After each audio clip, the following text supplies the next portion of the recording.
for YouTube. There you go. Figure out that you can go live. We're all waiting on you, YouTube. There you go. We're live on YouTube. Goodness gracious. Thank you all for your patience. Okay, so the thing specifically, because your time is valuable. The thing specifically, there's a few things that I want to talk about today. Quite a few things that I've got planned to talk about today, but the very first thing, does this? Please go away. This is the one. So there's a conversation that I would like to begin having with you, with regard to. There it is. It's already selected. With regard to this, this idea of tribalism. I know what you mean here. I'm pretty positive. Full screen. There we go. When you say, I, as a new Laborite, inevitably devolved into raw tribalism, I'm pretty sure I understand your meaning here. The conversation that I would like to have with you, and with you specifically, but you also, all of you, all of the viewers, all the chatters,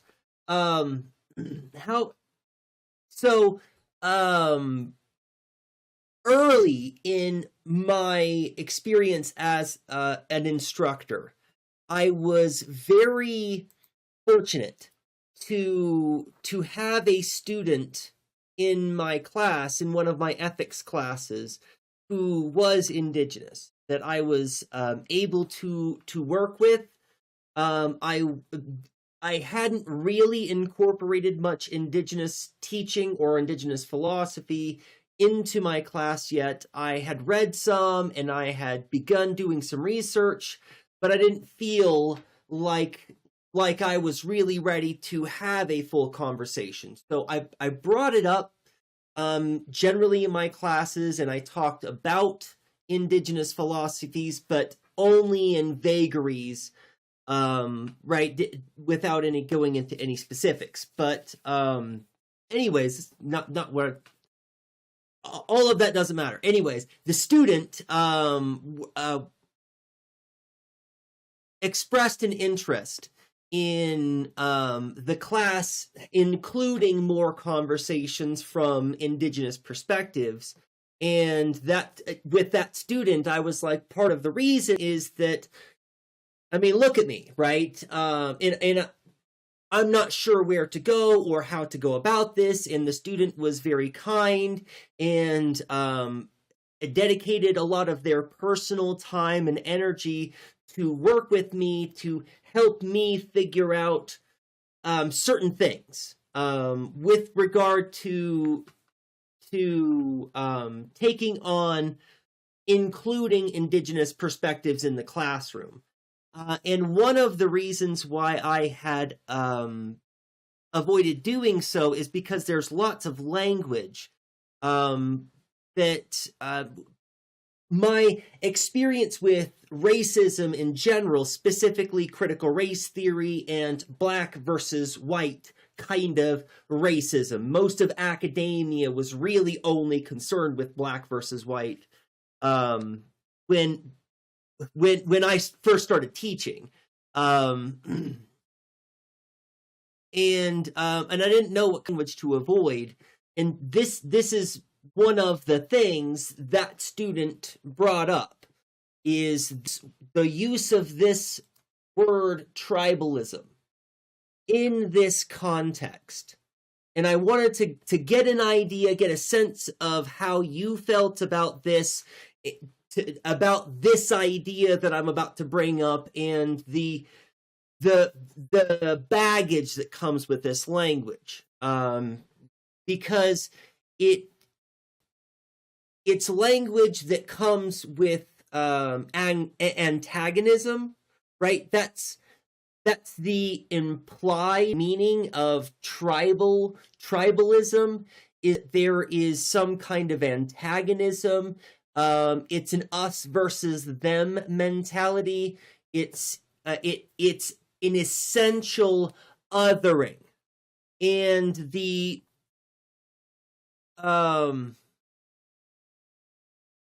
reason why this framing or the language and the use of tribalism in this way is problematic is because it's also tied with indigenous philosophy.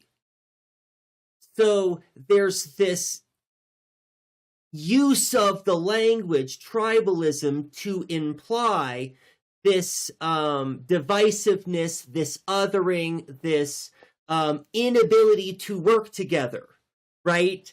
That's kind of the idea, right? And it equates that inability to work together with indigenous philosophy is what one of the things that I think is of great concern here, right? And this, when I first engaged with the idea, when the student and I first began engaging with the idea, one of the things that I thought at the time was that it's probably not really that big of a deal. It's not as though indigenous philosophy is taught as though it's a tribal philosophy, right? Except that it literally is now. That's a thing that is taught academically in academic circles, that when quote unquote professors or academics are referring to indigenous philosophy, they put it in this category of tribal indigenous philosophy, which I think is gross. I don't like the idea of tacking on the word tribal onto the idea of indigenous philosophy anyway, right? Tacking on extra words for no good reason doesn't make any sense. But also, when we do so, there's this, I believe, inseparable association that people have with tribalism and an inability for people to work together, this us versus them mentality, this automatic othering, which I wanted to bring this up, throw that out there, and get a sense of how you felt about this idea. If I could get some of your perspective, it would be helpful. I know you have a lot going on, right? I'm glad that you are able to on your most recent post on Substack, you said that you're able to get more treatment, and that's good, but also that your physical condition is kind of deteriorating recently. So I hope you feel better, and I'm not trying to give you a whole bunch of extra stuff to do. I know you've already got enough things on your plate, but I did want to throw that out there and see if I could get your perspective on that. And later, also now that that's out there, we'll probably talk much more about this article here.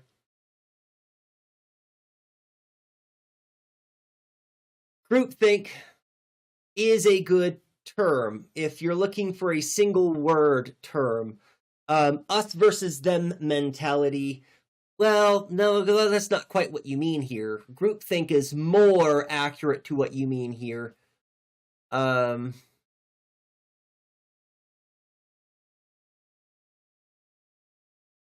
is, yeah, groupthink I think is a good choice to swap. What do you have the ability to edit your publications after they are published, or is that not a thing? I'm not really familiar with publishing on Substack. I don't think I've even made a post yet. Welcome in, Wizards Bread Book. Good to see you. Hope you're doing well. And I meant to say, Jane, thank you for the 25 stream streak. That is amazing. I meant to say that as soon as I came. I had all the technical difficulties. I was trying to get YouTube. But thank you for being here, Jane. Welcome in. I hope you're doing well. Wizards Bread Book, I hope you're doing well. And of course, we're having a conversation with Kaimatara here. Okay. You can change it. That's really cool. Working with Adorno. And that's, I saw that other post, and I'm calling it Doubt is Closer to Gods Than Faith. That's going to be really exciting. I'm really excited about that because I haven't read much Adorno, really almost none. I've read some small articles, a few pieces here and there, and a few excerpts of some larger works, but I've never read, that's one of the authors that I've never really done any kind of deep dive into. So I'm excited that you're diving into that, and I might also pick up that same book that you'd mentioned you were going to read this year, and endeavor to read that this year as well. But I need to finish the Hannah Arendt book, which I do want to really quickly talk about that. I'm not yet prepared to talk about the chapter on authority from Hannah Arendt's book, Between Past and Future. Between Past and Future, because I was put the book in front of the microphone in case it was blocking the microphone. So I read it, and I mentioned on the last stream that there was quite a bit in it that wasn't clear to me, that I needed to go back and reread, and that maybe I would read some other perspectives, maybe watch some videos, and I did that. I did both of those things, read some articles, some reviews from other philosophers, and I watched a few videos, most of which were not really very helpful, but one which was very helpful. So we'll probably watch that on stream at some point, and I'll talk about it. I'm just still haven't worked out all the kinks in it, but I've made significant progress. I think I said I understood about 80% of it, but that 20% I didn't get, but that was, I already knew all of the stuff from that 80%, and that 20% is the reason why I was reading it. So I've probably gotten into about 8 or 9% that I think I understand what's going on, and the general gist that Hannah Arendt is trying to get across. But I want to get to 100 before I start making claims about the philosophy or the ideas, or because it's going to be a banger. It's what we're doing. It's slap in the middle of what we're talking about, and it's going to help us explain a lot of the problems in articulating the ideas that we've been trying to get across without creating paradoxes or speaking in vagaries, right? That's usually the problem that we run into. Is that we're caught between those, where we're being so specific that we are creating paradoxes or contradictions, or we're stuck with only vagaries. But I'll be more clear about all of that later. Anyway, so that's laying the groundwork for that. We're going to have a stream where we dive into Hannah Arendt's On Authority. That's coming up very soon. I don't think I'm going to do that Friday, but maybe we'll do it Friday. Maybe I'll probably plan to do it next week, because I don't teach class next week, and I'm so excited. It's not really that big of a deal. I still, I have one class that's going to be ongoing. No, two. The 12-week, I still have stuff going on, and at the one university that I have the one class, I'll be teaching that one class. That's from 5 classes down to 2 is a significant difference in workload. So next week is going to be a significant difference in workload. And then the one class ends, and that last week is really easy, the cakewalk. And then it's spring break for the other school. So all 4 of the classes at the other university I'll have off. So I'm going to have some time coming up to actually think about some stuff, which is good because there's a whole lot of stream things that I don't understand at all. Right, so the sub goal is a good example. When Tricker came in and subbed and gifted out some subs, it didn't update the thing, and I don't know why it didn't update the thing. And right, I don't even know why it didn't or how to make it do the thing. Right, because it was supposed to, and it did because it was anyway. So there's some stream things that I need to figure out, and some philosophy things that I need to figure out next week, which is where I'll be. Let me read this. Going to make the argument that materialism and metaphysics can actually very much complement each other. Proper materialism, the kind Marx models when he says ruthlessly critique everything existing, doesn't need to erase metaphysical entities to stay materialist. I agree with that take. You can doubt Tangaroa.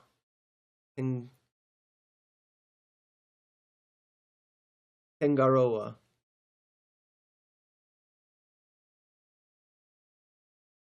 Atua of the sea. Okay. You can doubt Tangora. You can challenge the human structures built around him. You can question how people worship or exploit him. You can doubt his existence, but you cannot deny it without hardening into dogma and freezing the dialectic. I also agree with that. Okay. Took me a minute to work through that, but absolutely, completely agree with that. That doubt is the materialist's humility. The refusal to idolize, the refusal to turn process into a static thing. Right.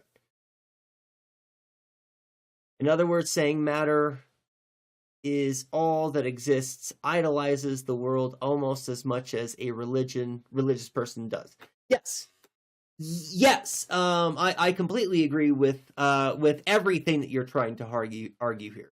And I think that there is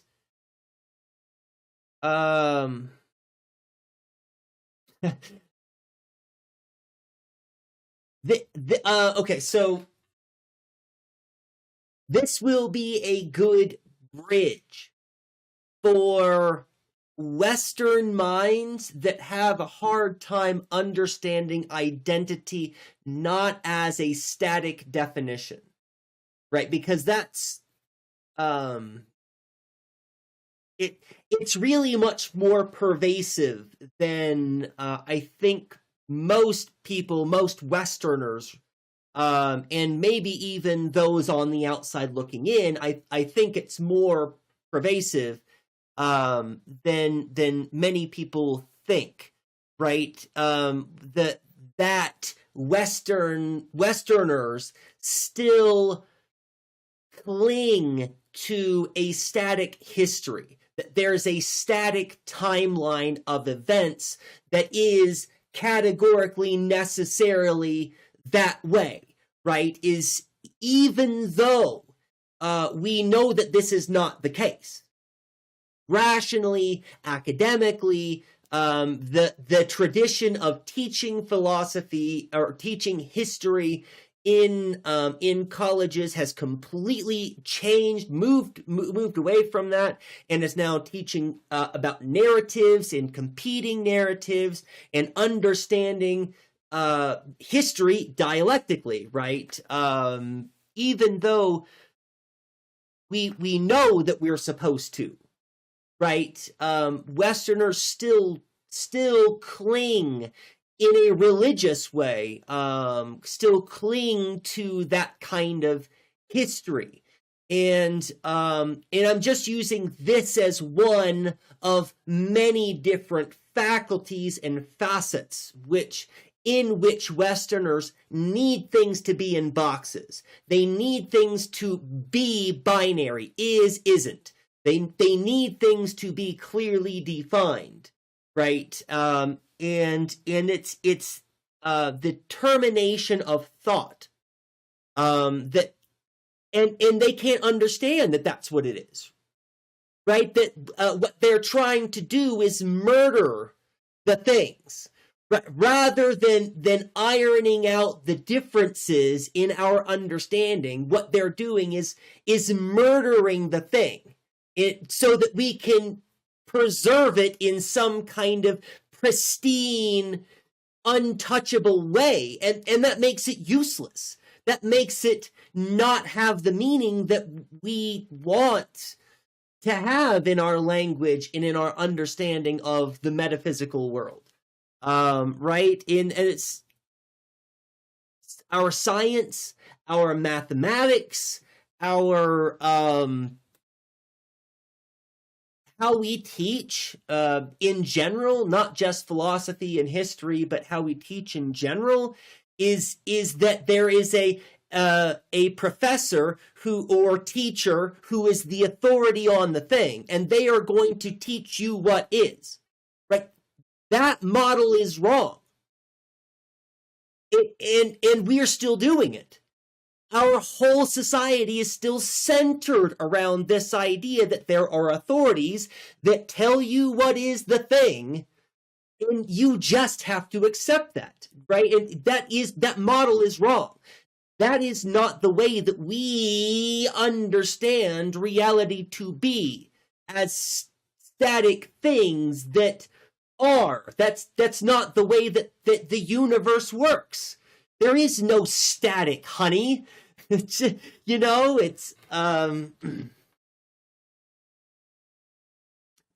that's why doubt is such a powerful metaphysical process. The movement of critique is not a path towards final possession. Never, right? It is the only way truth does not decay into ideology. Truth is not the endpoint of doubt. It is what remains possible because doubt continues.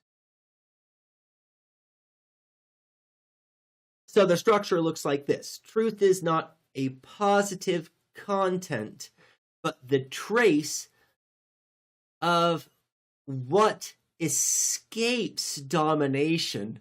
Wow, I like that. Doubt is the ongoing refusal to collapse that escape into a formula.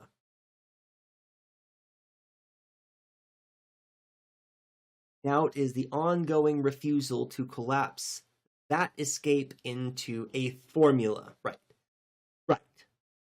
Truth names the relation between thought and what exceeds it. Doubt is the practice that prevents that relation from freezing. And this is walking the Hegelian path. This is something I've talked about over and over and over again on the stream, right? The search for capital T truth in the metaphysical world is a skeptic process by which we look at what is, assess that it is not capital T truth, and then cast it into the abyss, and then perceive the next perceivable thing and assess that for capital T truth, which it won't be, and then we cast that into the abyss. This is the Hegelian path, walking along the abyss, right? And the answer is that there is no answer. That's the answer, is that that seeking is going to be an eternal, nonstop, constant process. And that's not a problem. It's never been a problem. And this is one of the things that I think is really fantastic about Hegel's explanation of this. That we don't have access to capital T truth isn't a problem. It has never been a problem. You can still go to the grocery store and buy your groceries. You can still plant, went the wrong way, plant a tomato plant and grow tomatoes from that tomato plant. You can still chop up the tomato and fry it up with an egg and consume it. Nothing about the nature of reality changes because we don't have access to that capital T truth. And the greater realization that Hegel didn't quite get to is this exact thing that Kayamataro is talking about, is that the process is the truth. That the process is the truth in the same way that the answer is that there isn't an answer, right? It's the same kind of relationship, I think. In simple terms, be ruthlessly skeptical of ideas. Absolutely. Of all ideas. That's exactly right, Jane. Yes, without truth, doubt has no direction. And so there has to be, and that's maybe truth isn't the right word. Not that you've used the word wrong, but maybe we are using the idea wrong there. But you're absolutely right. Without truth, doubt has no direction, and there's nothing against which it can press. Right. Without doubt, truth hardens into myth, or into pure ideology, or into dogma, or into whatever. Right? It's something that's up here in the realm of ideas, completely divorced from the material world, with no way to re-enter. Right. Okay. Here we go. To be incredibly pedantic, matter is anything with mass and volume, and with electrons being both points and waves. They don't distinctly have volume, so light and electricity, which is exceedingly observable, is not matter. But I thought that light was considered matter, in the same way that plasma is considered. Am I wrong about that?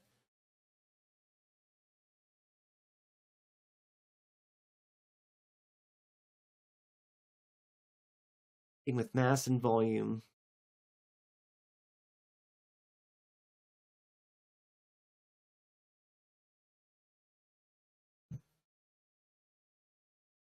Yeah, I guess I knew that electricity wasn't matter.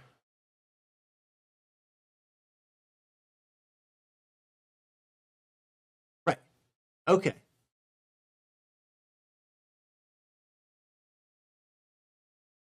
Yeah, good. I mean, let's get nerdy. I like getting into the nerdy stuff. In that sense, it avoids turning its concepts into Marx's methods. The relentless, destabilizing critique that refuses to let anything sit comfortably as eternal or sacred. In that sense, it avoids turning its concepts into Marx's method.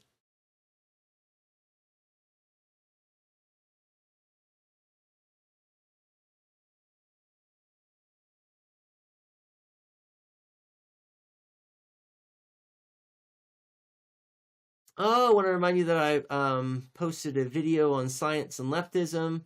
I'd forgotten about that. That must have been a while ago. I'm sorry, I'm terrible about following up on stuff that was posted. It's funny. The last week I went and looked, and I thought,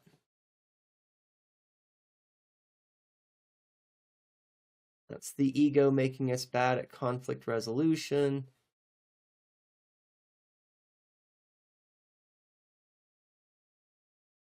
Science and leftism. Okay, good. We'll pull this up on the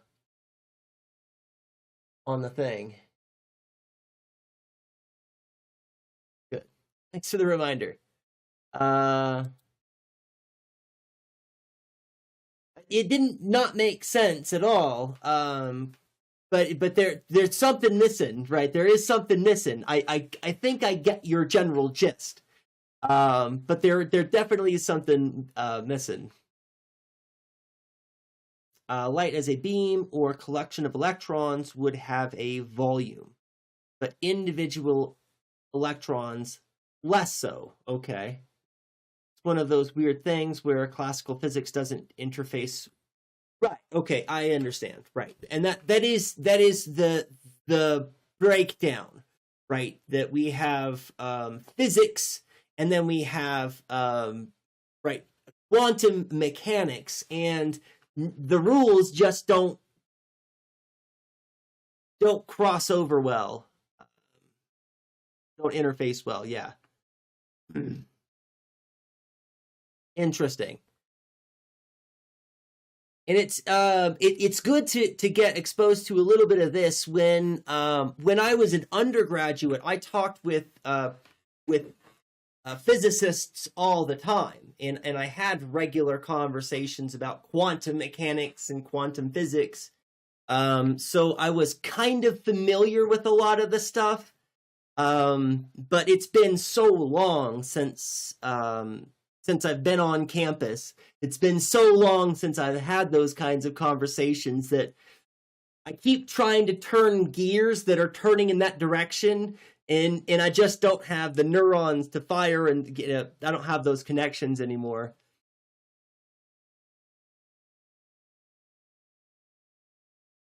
It works mostly fine if you want to do an unreasonable amount of calculus. Right. That sounds like it's no fun. Let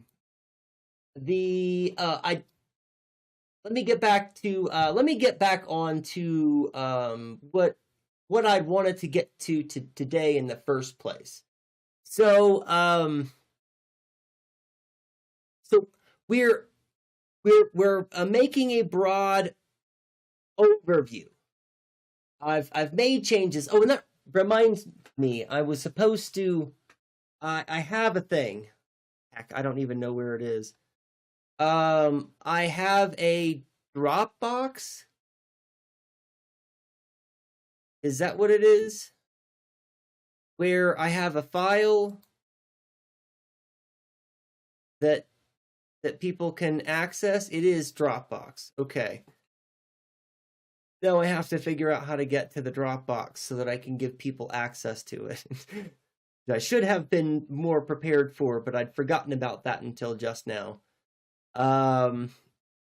Maybe I'll work that out later and make the link live on Friday. Let's take a look. I was making a broad overview, the relentless, destabilizing critique that refuses to let anything sit comfortably as eternal or sacred is the most powerful part of Marx's method. In other words, gotcha. His materialism doesn't say only believe in matter. It says even matter can be critiqued. Well, and ought to be critiqued endlessly, right? And I think that the comment that Jane makes really does encapsulate this. It needs some unpacking, right? In simple terms, be ruthlessly skeptical of ideas, because it needs some unpacking, because there is a process in the materialism where, and this is a part of materialism that often doesn't get discussed very much, right? There's a process of materialism that involves pure reason,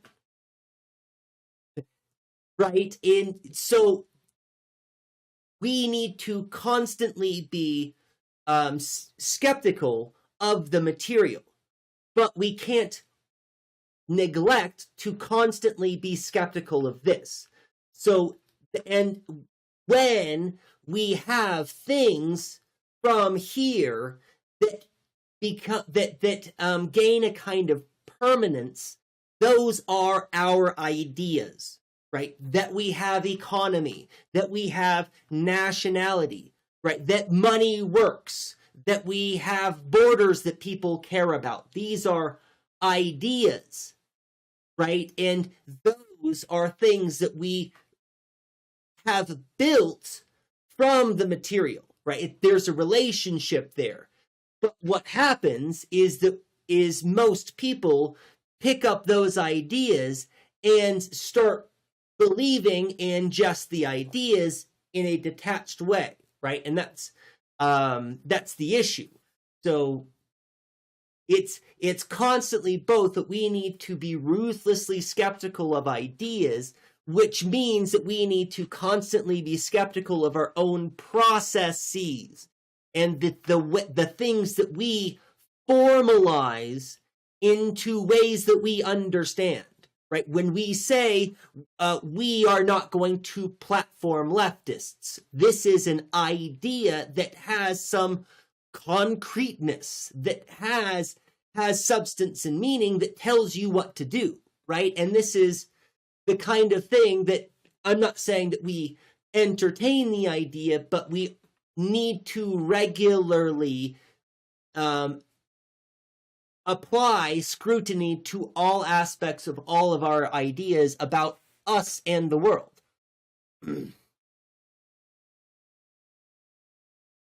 Otherwise, even science turns into religious type dogma, scientism, not to be confused with Scientology.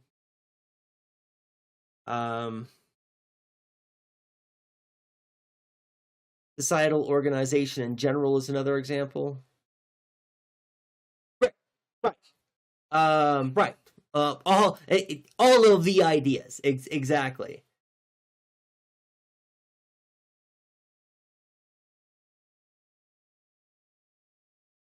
Also, I mean fascists. I'm not sure. I'm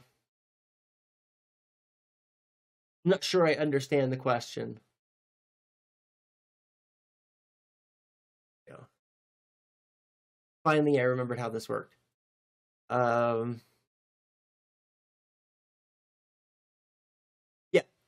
Yeah, as an analogy, you can only move towards the horizon only if you push against the water, in other words, right? You have to continue to move. Otherwise, you're failing to chase the horizon, which means you're further from the truth. That's the takeaway, is that when we stop engaging with the dialectic, we stop chasing the horizon, and moment to moment to moment to moment, we become more divorced from the material truth of reality. Oh, yes, I said platform. Did I say platforming leftists? Yes, I meant platforming fascists.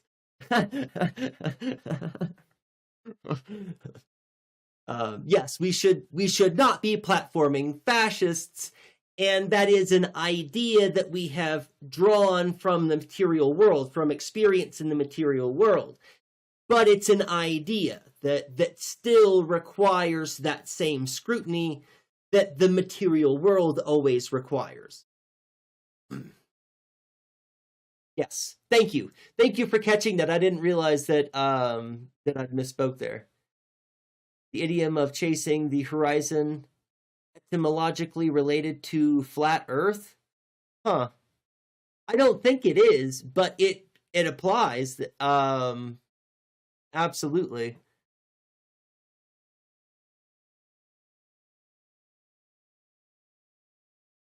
Okay. Am I looking at the right one? Which one am I looking at?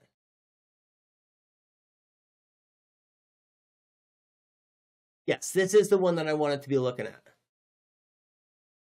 Okay, good.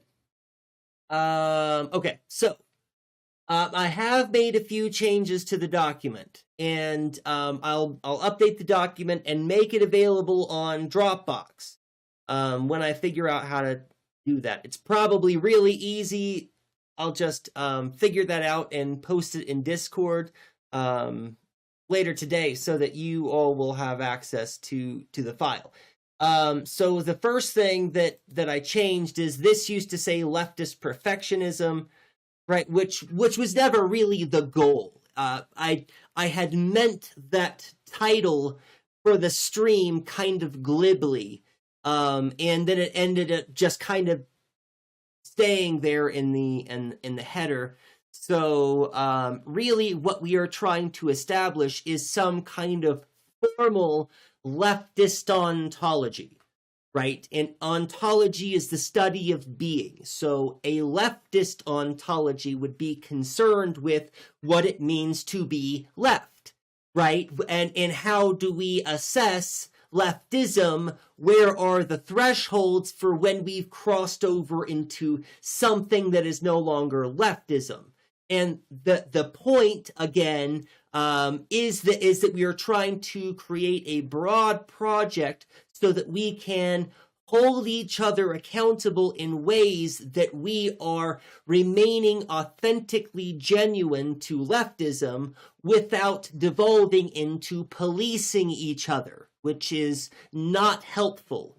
It's helpful for us to hold each other accountable, right, to standards that we think are valuable, holding ourselves and each other accountable when we make mistakes and say things that are racist or sexist or ableist or otherwise insensitive. Because if I do those things, I would want you all to respect me enough to let me know so that I can amend my behavior, so that I can be better, so that I can be a better comrade. And I will try to do the same for you all, because I respect you and I want to hold you accountable in this transactionary way to maintain the principledness of our leftism. And that's the idea, right? That we're trying to find ways that we can maintain some kind of freedom in how we are and how we organize and how we think and see ourselves, but that freedom is constrained within the limits of what we think is reasonable for a leftist to be or do. So we talked about that it shouldn't be positive necessarily, and for all of the reasons that Kayamatar is talking about explicitly. That's why we don't want to make a positive account. We don't want to define what is leftism, because when we define what is leftism, we have murdered that thing. It is no longer an idea which is organically growing with the material conditions and responding to the material conditions. It's now a dogmatic ideology, right? And we want to avoid that. And that's exactly the point. That's right. And it's going to be a really fantastic article. I can't wait to read it. I mean, the horizon isn't a space on a sphere. Discworld is fantastic. I'd highly recommend for anyone out there that's not familiar with the Discworld saga. It's not David Eddings. Who is the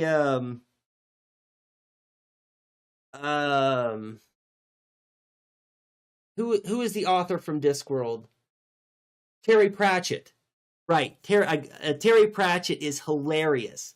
I'm a big fan, and Terry Pratchett is, you know me, I don't have idols or heroes, and I say that everyone in history is not good, right? Whatever, but I've had a hard time finding fault in anything that Terry Pratchett has said. Anything that Terry Pratchett has advocated for has usually been pretty solid. All of their takes have aged extremely well that I'm aware of.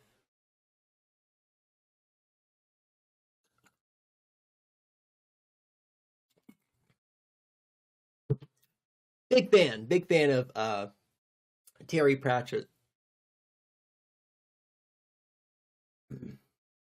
Funniest thing is my philosophy on this can be explained by Monty Python's always look on the bright side of life. You come from nothing, you're going back to nothing. What have you lost? Nothing, right? The highest metaphysical ideas, God or gods, nothingness, truth, doubt, share a strange feature. The moment we define them positively, we betray them. Belief in God or any of these other metaphysical ideas must not be positive or certain, because such certainty kills the radical, transcendent potential of the divine. 100%, completely. And that's one of the things that I think is kind of sad about Thomas Aquinas, because I think that St. Thomas Aquinas begins the quest for understanding God with that in mind, from that mindset. And I think that by the time St. Thomas Aquinas finishes the Summa Theologica, I think that he believes that he's developed the 5 ways well enough that he has grasped God in some kind of loosely, right? Still understands that what God is, or what the divine is ineffable, but still thinks that I don't know, maybe I'm reading too much into Aquinas there, but that's my belief. Also, defining leftism would run into, if a lion could speak, we could not understand him problem. I'm not familiar with the if a lion could speak, we could not understand him problem. That sounds fascinating. My definition of leftism in this current society is the advocating for expanding workers' protections and general social and cultural progressivism. Right, if we're gonna put a definition on it,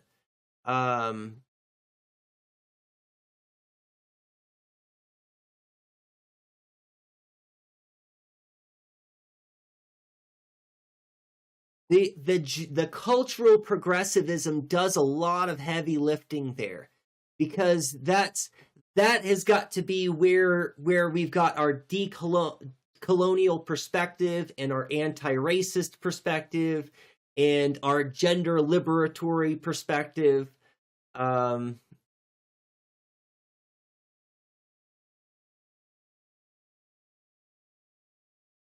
But I don't disagree, Jane. I think that's good for a working definition if we were going to put some kind of definition on it.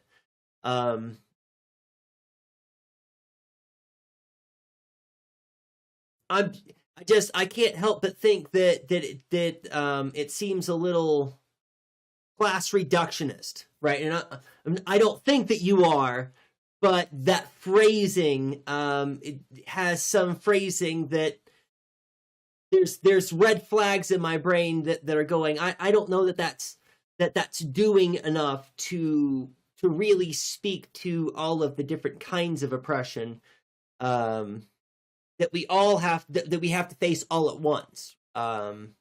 That we're at war with all of the kinds of oppression. Fortunately, I think that the most common definition, whether it's examined or not, of leftism, excluding Red Scares, is a political strategy that wants to try new things for the purpose of improving lived experiences. Right, and that's a general progressive attitude, and that's something that I've thought too, Wizard's Bread book, but we can see that progressivism can also run right in accord with authoritarianism. Progressivism doesn't necessarily run a butt against capitalism, right? Progressivism can go in step with capitalism. So I think that that's a good start, right, for sure. But right, and you're speaking to a common definition anyway, right? And I think that's the general gist. I think that I would agree with you that there is a general assumption that people have about leftism, that it's and this is something that I've heard from the right, right? People on the right sometimes criticize the left for wanting to do something for the sake of doing something, right? And those conservatives want to say, well, if it's not broke, don't fix it, right? Which is ludicrous because look around, everything's fucked up. But what they're speaking to, as shitty and terribly constructed as that argument is, there is something there that they're clinging to from that argument, and that there are things that we can do to sally forth that sometimes aren't good or helpful, that sometimes we think we're moving forward, but we're moving backward, or really this analogy of moving forward, progressivism in a political sense, I think is a misguided analogy anyway. Politics doesn't move forward, right? And that's I think that the idea that we do, or that politics does move forward, is this making the same kind of mistakes that people make with evolution. Right, that there's a survival of the fittest aspect, or maybe that there's a natural law aspect to it where it works itself out. And I think that all of those things do kind of insert themselves into that ideology and infiltrate people's ways of thinking in unhelpful ways in general. TDLR is that language is a game, right? Right. This what we're doing is arguing semantics. At the end of the day, like let's all just remember, let's all keep in context that really all we're doing is quibbling over semantics, right? Where meaning is traded with words and intention is guessed. But guesses are based on context, lived experiences, so even if you could speak English with a lion... Oh, this is the lion thing. The way words would be used would be so different. Meaning could not be passed well back and forth. Right. I completely understand that. And this is very similar to Thomas Nagel's thinking like a bat, too, right? If tomorrow you woke up in the body of a bat, right, you still wouldn't be able to communicate to other humans. You still wouldn't be able to think like a bat. You would be a human trying to think like a bat. And a bat flies around and is aware of power lines and cars, but doesn't know what those things are or for. Right? But you do, and that knowledge is in to understand the world in a way that bat never can. Right? That bat has an understanding of the world, which includes those things. And you can never have that understanding unless you are born as a bat and come to have those life experiences. And then are all of a sudden, like if you could have your lived experiences now and then be born as a bat, live the whole life as a bat, and then right back into and have all of those memories, and then maybe you could piece that together, but no, that makes sense. I hadn't heard the lion speaking with a lion problem before, but that's exactly right. Even if they could figure out the words that we were using, right, it would still be a semantics language game rather than any conveyed meaning. Good. thank you for the explanation. I really appreciate the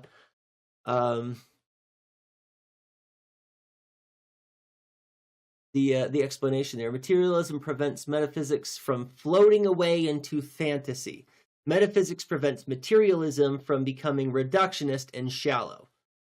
Right. In other words, it's okay to respect Tangora by throwing our first catch to sea and consider yourself a materialist and or scientist. I gotcha. Yeah. Well, and there should be some kind of balance. This is, I figured that this would come up.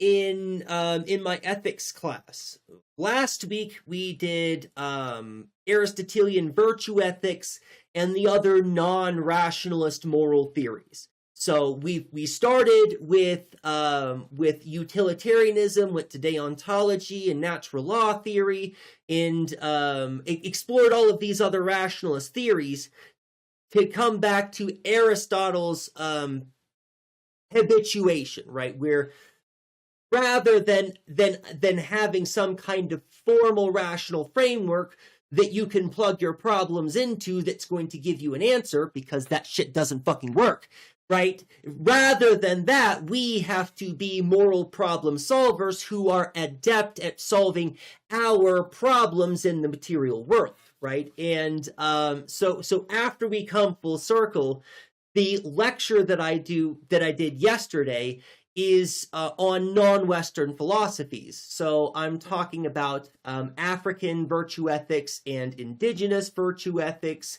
and Eastern philosophies that are thousands. These are all thousands and thousands of years older than Aristotle or Christianity or any of the other ideas that we think are about morality and goodness. Right? And these thousands of year old philosophies were never separated from the material reality. Ever. Right? That they didn't go through a process of abstraction and then find out that shit doesn't work. Right? They didn't have to spend thousands of years doing that. They had robust moral philosophies that still are around today because they're still worthwhile, robust, substantive moral philosophies that don't detach you from reality uselessly. So that's the conversation that we had in class yesterday, and that's exactly the realization that many students come to have, is that there is obviously a balance. There's obviously some kind of, we can maintain these ideas about science and about rigorous proof while also entertaining ideas that maybe we ought to just do the right thing even if we don't have proof. Right, we can still maintain faith in some other kinds of in ideas like altruism, despite the fact that science can't prove that altruism is a real thing which exists. Right, we can still believe in it and decide to care for each other and decide that there is a right thing to do, and then decide to do that right thing without some kind of rational, concrete, problem-solving framework that is always going to absolutely work in all moral situations for everyone, right? Because that's a myth. That's a myth. In the same way that there's a sky daddy that thinks that there's a right or wrong and is going to punish you for doing the right or wrong thing, believing that we can have rationalist moral frameworks that solve all of our problems is also a myth. That doesn't mean that we completely yeet rationality, right? That doesn't mean that we don't care about consequences. That doesn't mean that we don't care about principles. We do. Obviously, we do. And the reason why we know that we do is because we are moral agents who live in a moral world of consequences and principles. Right? And it requires that we recognize and balance those things in a way, right? So it's it's funny that to come full circle and for all of the students to kind of see Western philosophy go through this useless circle of abstracting all of these moral principles and coming up with all of these failed moral theories to bring us back around full circle. I'm not disagreeing, progressives are still liberals, but because of the people they compare themselves to, they frequently get called leftists. Oh, that's absolutely a very good point too. And it's Ludwig Wittgenstein. He had the lion, and I'm gonna have to go back and read Wittgenstein again. He went a little crazy trying to make a language rooted in pure logic, and then had a 180 in his philosophy and went full language as play. Yeah, this is something that we talk about, right? Revolutionized philosophy twice. Wittgenstein is, so far as I'm aware, is the only individual to completely shift the paradigm in academic philosophy twice in their lifetime. Because when Wittgenstein was real young, they worked with Bertrand Russell, the Council of Vienna, and trying to canonize all of philosophy. And then later in Wittgenstein's life, he realizes this is all wrong. We've been doing this all wrong, and none of this is going to work out because it's all just semantics language games, right? Right, I didn't know that was a lion thing. Good. I'll do some more digging on that so that I can be more familiar with the example. A real fun relating, I think, early Wittgenstein to late Wittgenstein. It's like two different authors. It is two alien philosophies, right? And that's the Tractatus, right? That's the first book that Wittgenstein wrote on logic. Is that right? And it's so hard to read. It's really dense. It's really boring. Really super dry. And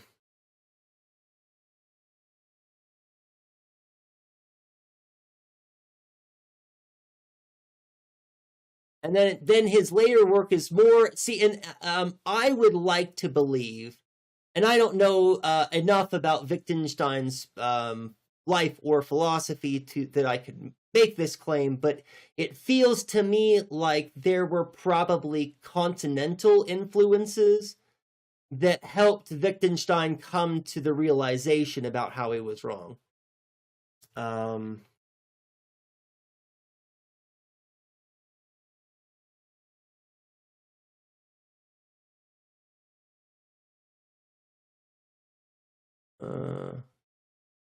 Yeah, Tractatus, Logico Philosophicus.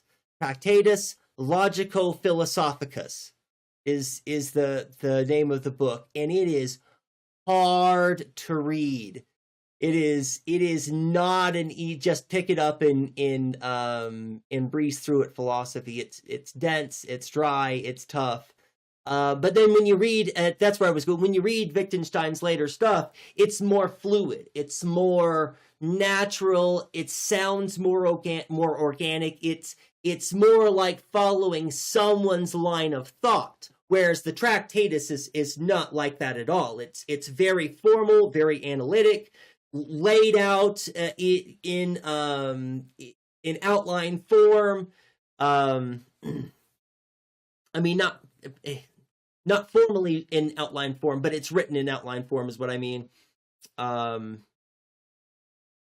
But yeah, it is two different authors.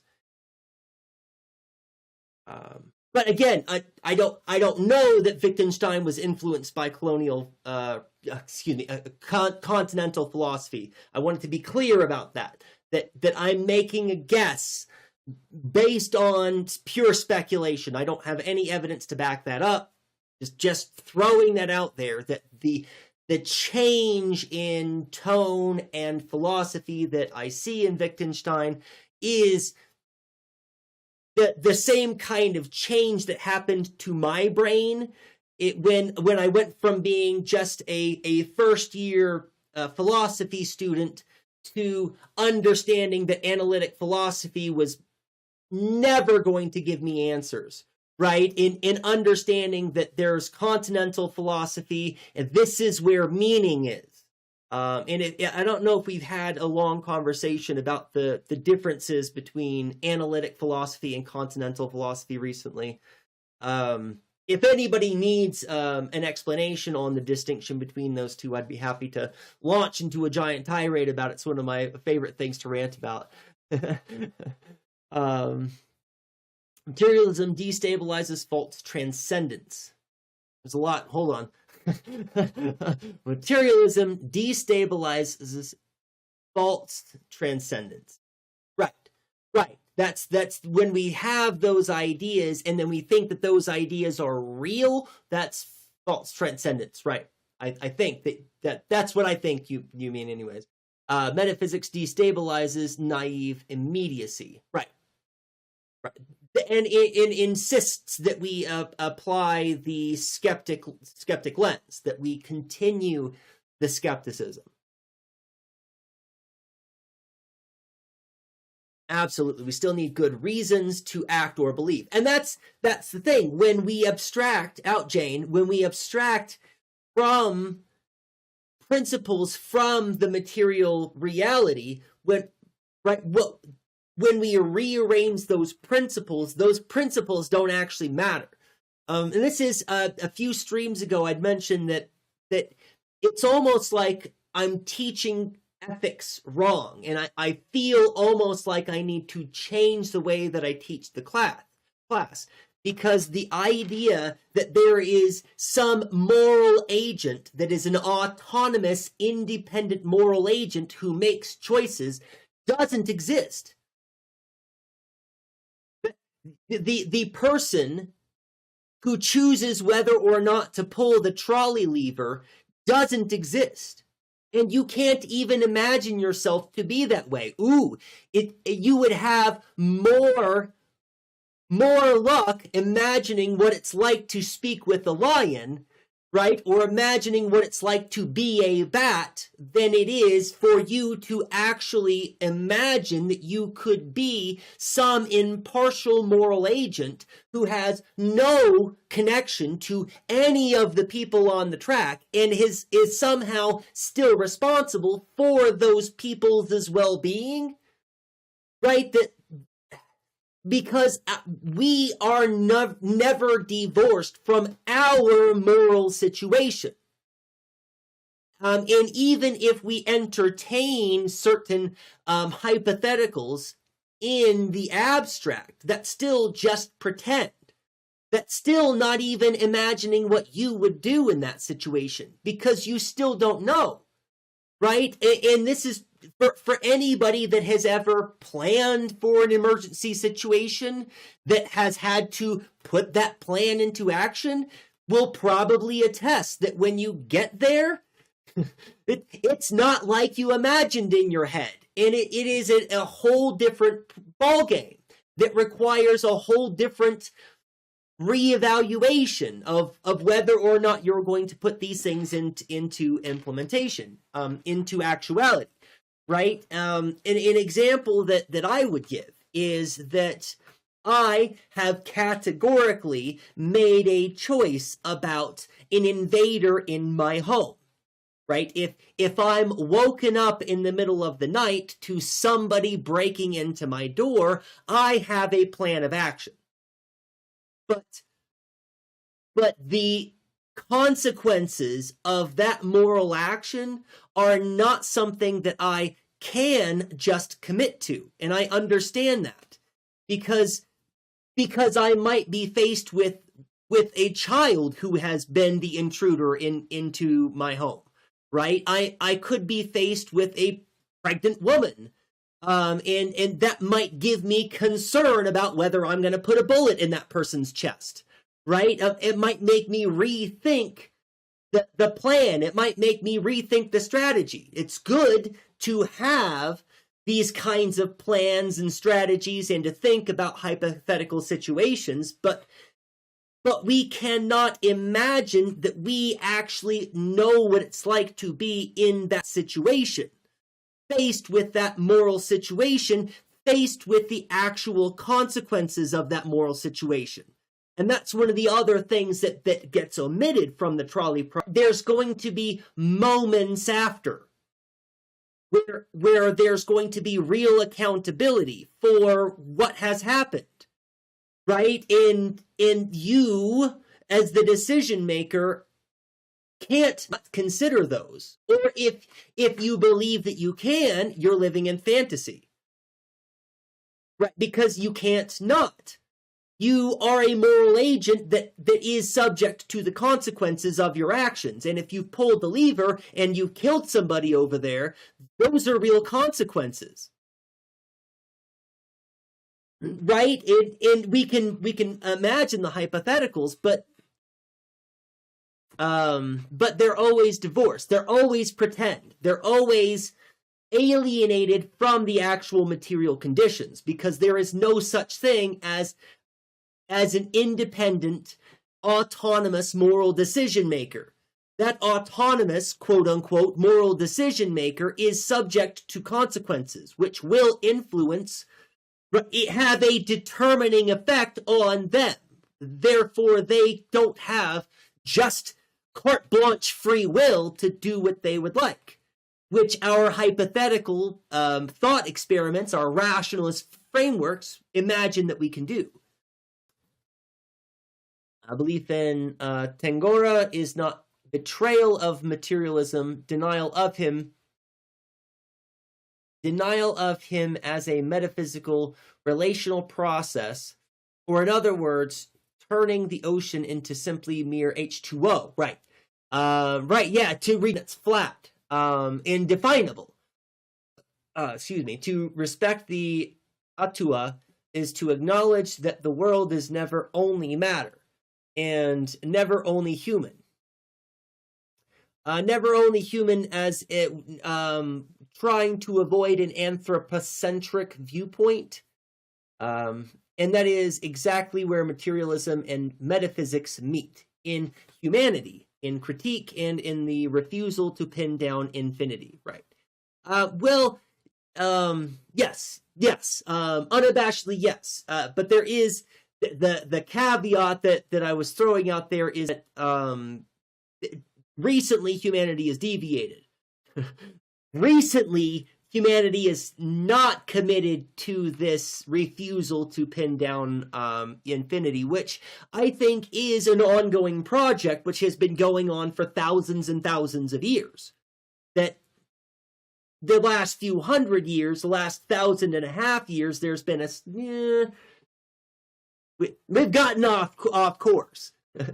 Right? And it started with people who believed that they had the authority to establish what is true, right? And this goes back to the Enlightenment, when people believed that they had the authority and the right to determine what is true, what is good, what is white, what is rich, what is third world, right? These are all things that we are putting things in categories and putting things in boundaries, within boundaries, right? And like with gender, right? That it used to not be a kind of thing that had boundaries. It used to be the kind of thing that you could just be. But you can't just be gender anymore. Gender has boundaries, right? And it's because we have given up this refusal to pin down infinity. Maybe a flowchart type of thinking. Yes, because that's when I was talking about the morality.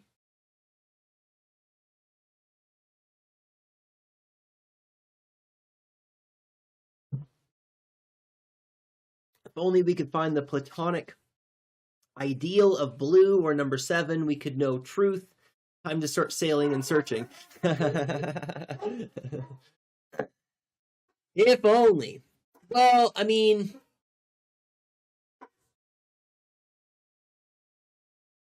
that's the horizon. So, Wizard's Bread book. Actually, Plato would have argued that truth is always just beyond our grasp.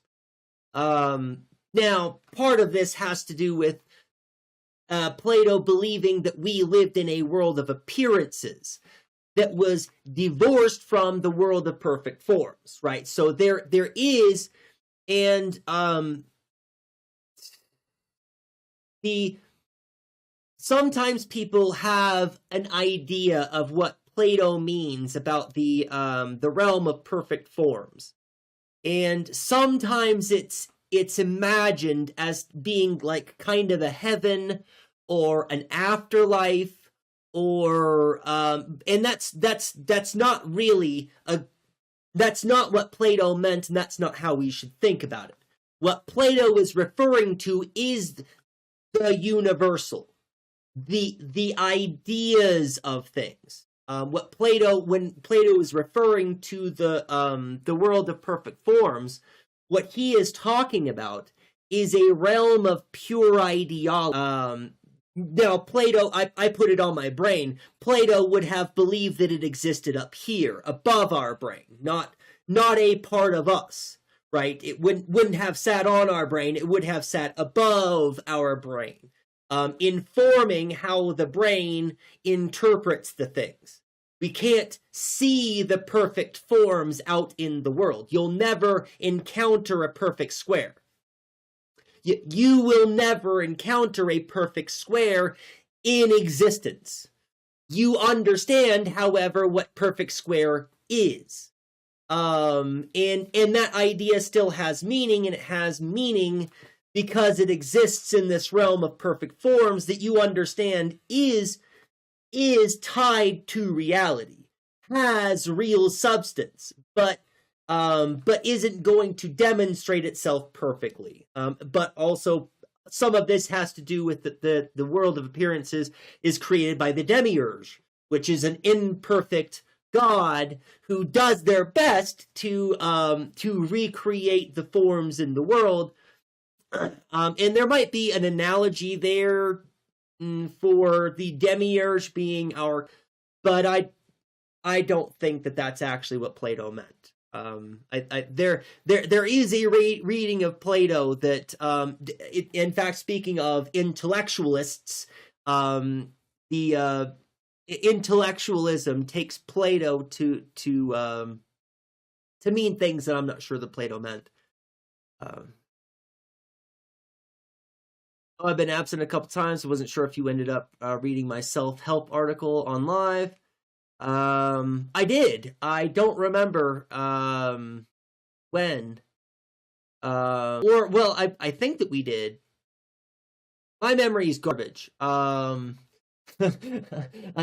pulled it up before stream to go over on stream, but that doesn't mean that I have actually gone. I think that I did talk about it on stream. It's a museum in Atlantis, right?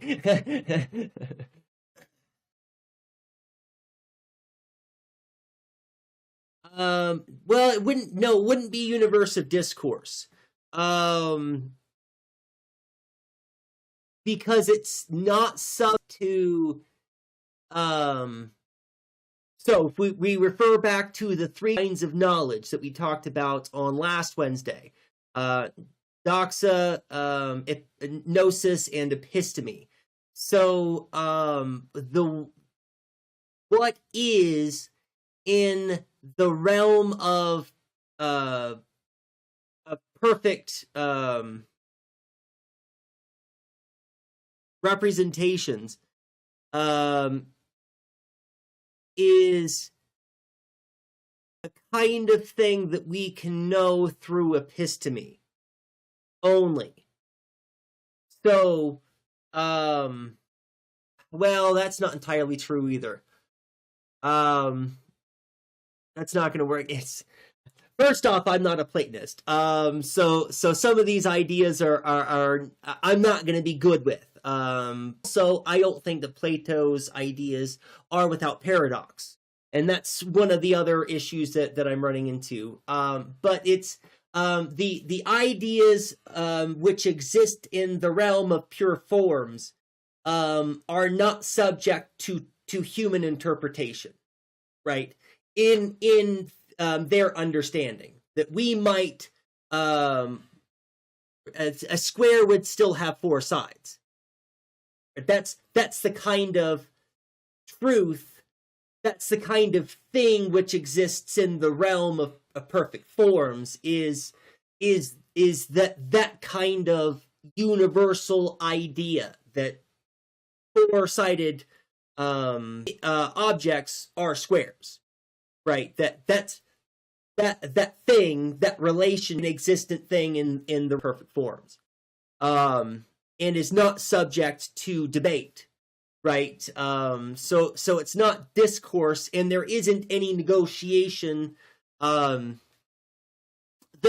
there's a mistake in Plato's reasoning, in that those things that are in the realm of perfect forms come to be so defined in the words that we have used to describe those things. So unavoidably is also discourse, but not. It would be more like the progression of mathematics, right? As people are as Pythagoras is figuring out mathematics, that is in human understanding that does, right, translate into the realm of perfect forms. When we understand geometrical concepts, when we understand cause relationships, those translate us playing out the discourse of human knowledge. It's not as though we are having a conversation about them, right? So in some senses, oh, this did finally work. Good. YouTube finally connected to the chat. I haven't checked any of my things the whole time I've been streaming. Let's make sure we're still streaming everywhere. Okay, good. Good. Good. So, I haven't gotten to the things that I planned to talk about today. But that's because you all are fantastic humans and are keeping me talking about a bunch of really fascinating stuff that is interesting. Oh, this is what I wanted to get into. Okay, so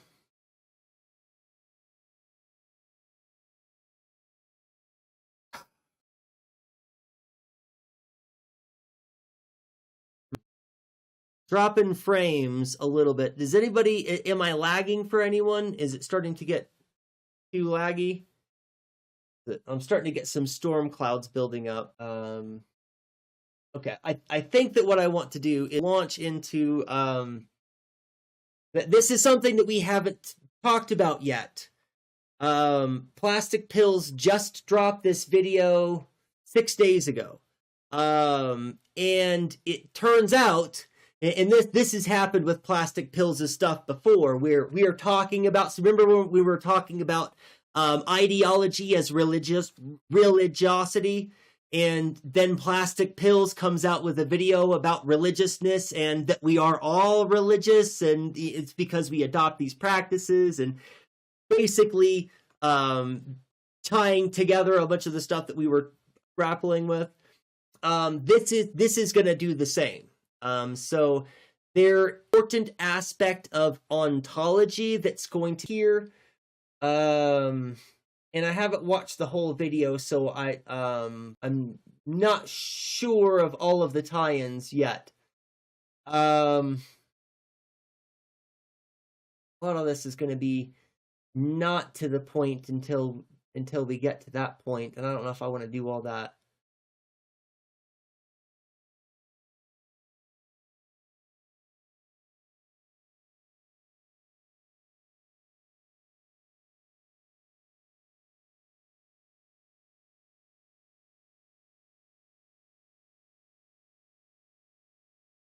Yeah, I was worried I was getting some lag, and my dropped frames is increasing. My connection's okay right now, but my overall dropped frames keeps going up. So I'm a little bit worried. You all know how much I really dislike being interrupted. Just trying not to set myself up for brain overload. Well,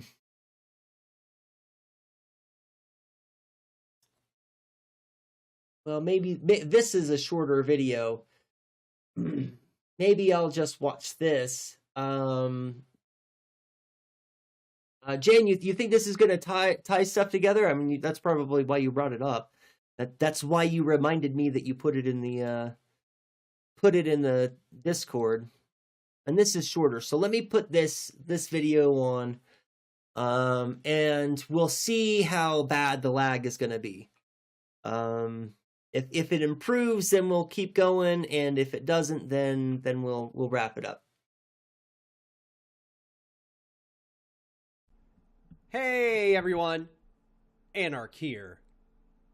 So this is another installment of Anarch Abridged, and this time I intend to talk about the relation of science and left radicalism.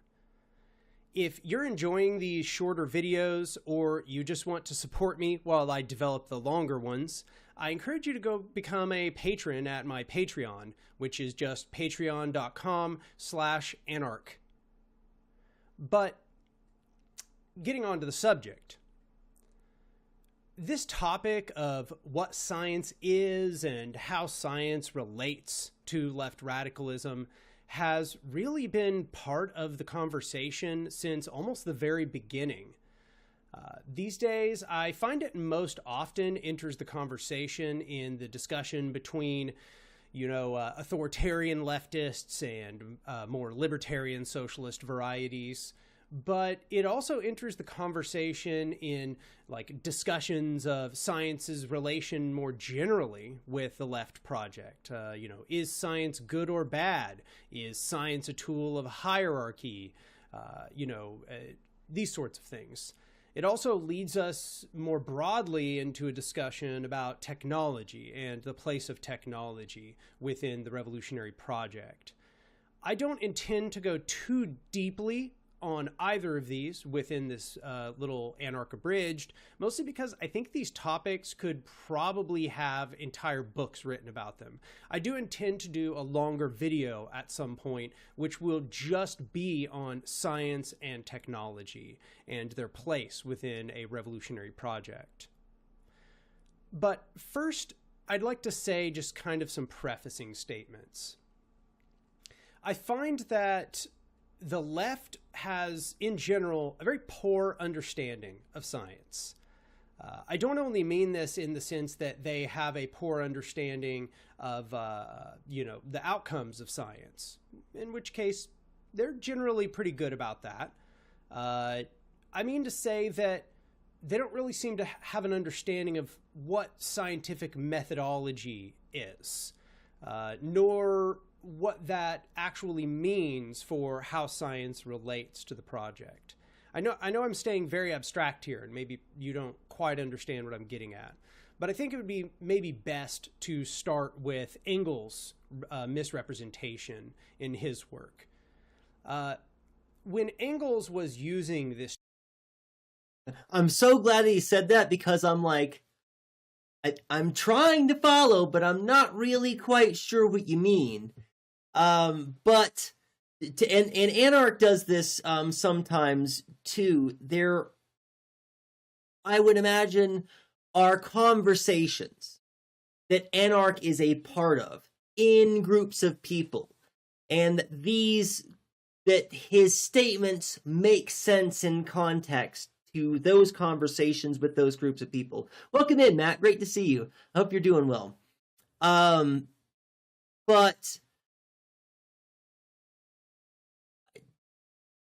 and maybe I'm just a philosopher over here that's splitting hairs, but I'm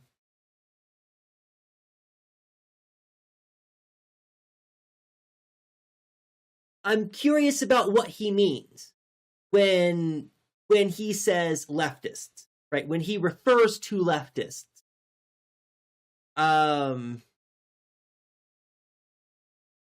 Are we talking about the leftists that he argues with online? Are we talking about the leftists that follow his channel? Are we talking about leftists that he organizes with and works with? Or is he making an extrapolation and making a blanket statement about leftists globally or leftists across history? It's just such a non-specific statement that I kind of need some specificity, which is, I'm glad that he immediately was like, if this seems like I'm just talking in vagaries so far, let me get more specific. And I appreciate the fuck out of that. That's all I'm saying. Science. He was using a term called Wissenschaft, which is a German word, which back then really meant something much closer to methodology. That is to say, his conception of socialism or scientific socialism isn't really related to what we would call science today. He really just meant more methodological socialism. The problem is that word has had some significant semantic drift since then.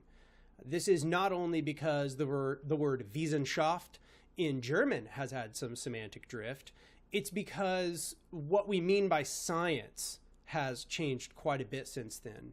And this is largely due to the advancement of science. Science is much, much, much more sophisticated now than it was in the time when Engels was writing Socialism, Scientific and Utopian.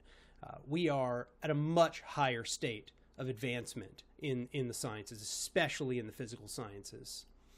So what that means is a lot of people will read that essay by Engels and will take away a conception that what Engels is discussing is a scientific socialism which has some relation to what we call science in the modern day, which is related to the sophistication of our modern methodology. Quick shout out. I want to say that this is the work that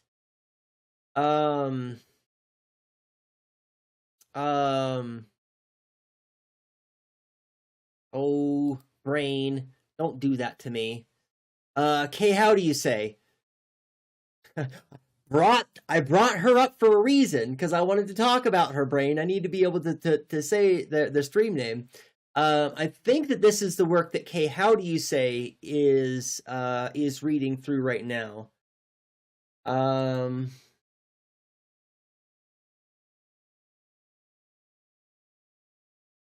I've got a thing here. Let me just look at something.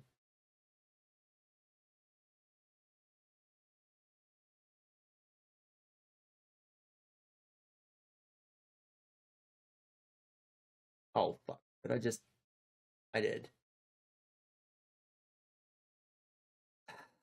Good job, self.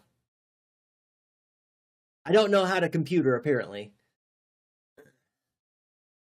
Yeah, I can't stand when people talk about science but can't define the scientific method. Right. Yeah. And it's funny. That's one of the other things that we were talking about in my class yesterday. So it's called teleological explanation for much of philosophy. For much of philosophy has engaged in teleological explanations. That is, we see some phenomenon in the world, some thing, and we come up with some kind of justification for why that thing is the way that it is. And then we go, that's truth. Right? And this is why we invent gods. This is why we have all of this is fetishism, right? The process where we mysticize something because we don't understand the reality of how it works, but we still need to navigate it or use it in some kind of way in our lives. So we engage in this process of inventing rules and inventing whole systems of understanding the thing that we don't understand at all, because it's been some kind of confirmation basis. Yeah, well, it's worse than just a hypothesis.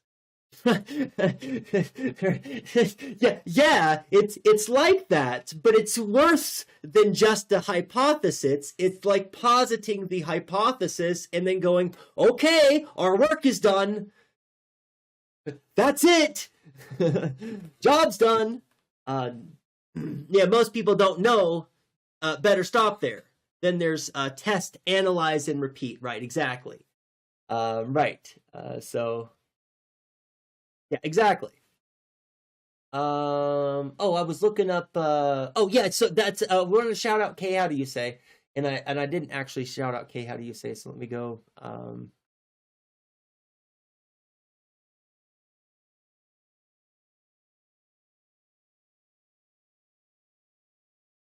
Come on. Can't you just load a little bit faster than that? Can't you just? And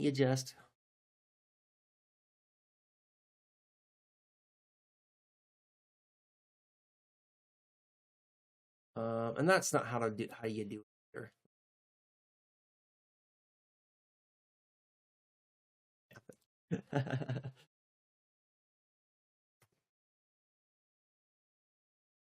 Okay. Right, and I believe that this is the work that Kay How Do You Say is reading, and if it's not the work, Kay How Do You Say is reading some scientific dialectical explanation from Lenin. So is probably or Engels, excuse me, from Engels. So is probably going to be very similar or in a similar vein to the work that Anarch is talking about. Anyways, that's all I wanted to do was shout out Kay, how do you say, and that she was doing that reading, and then I got lost. Anyways, let's get back to the video. A lot of people will read that essay by Engels and will take away a conception that what Engels is discussing is a scientific socialism which has some relation to what we call science in the modern day, which is related to the sophistication of our modern methodology, when really that's not even what he was intending back then, because he was referring to the advancement of science in the time that he was at. So let's talk a little bit about what we mean by science today. There is a lot of dispute around the definition of science. So I don't want you to take what I say here as me defining science very narrowly. I do have a desire to develop a clear delineation of what is and is not science. But here I just want to kind of lay out loosely what that scientific methodology actually looks like. I feel like I should preface when I get into a conversation like this that I am not just speaking, as an armchair observer. I actually do have some significant training in science. My bachelor's was in physics, and while I was doing my bachelor's, I was actually taking graduate level classes in particle physics. I was doing research on with data from the Large Hadron Collider and developing programs which compared particle assemblies as they were going through the Atlas detector at the Large Hadron Collider as my bachelor's thesis. My minor was in philosophy, and my emphasis in that philosophy minor was history and philosophy of science.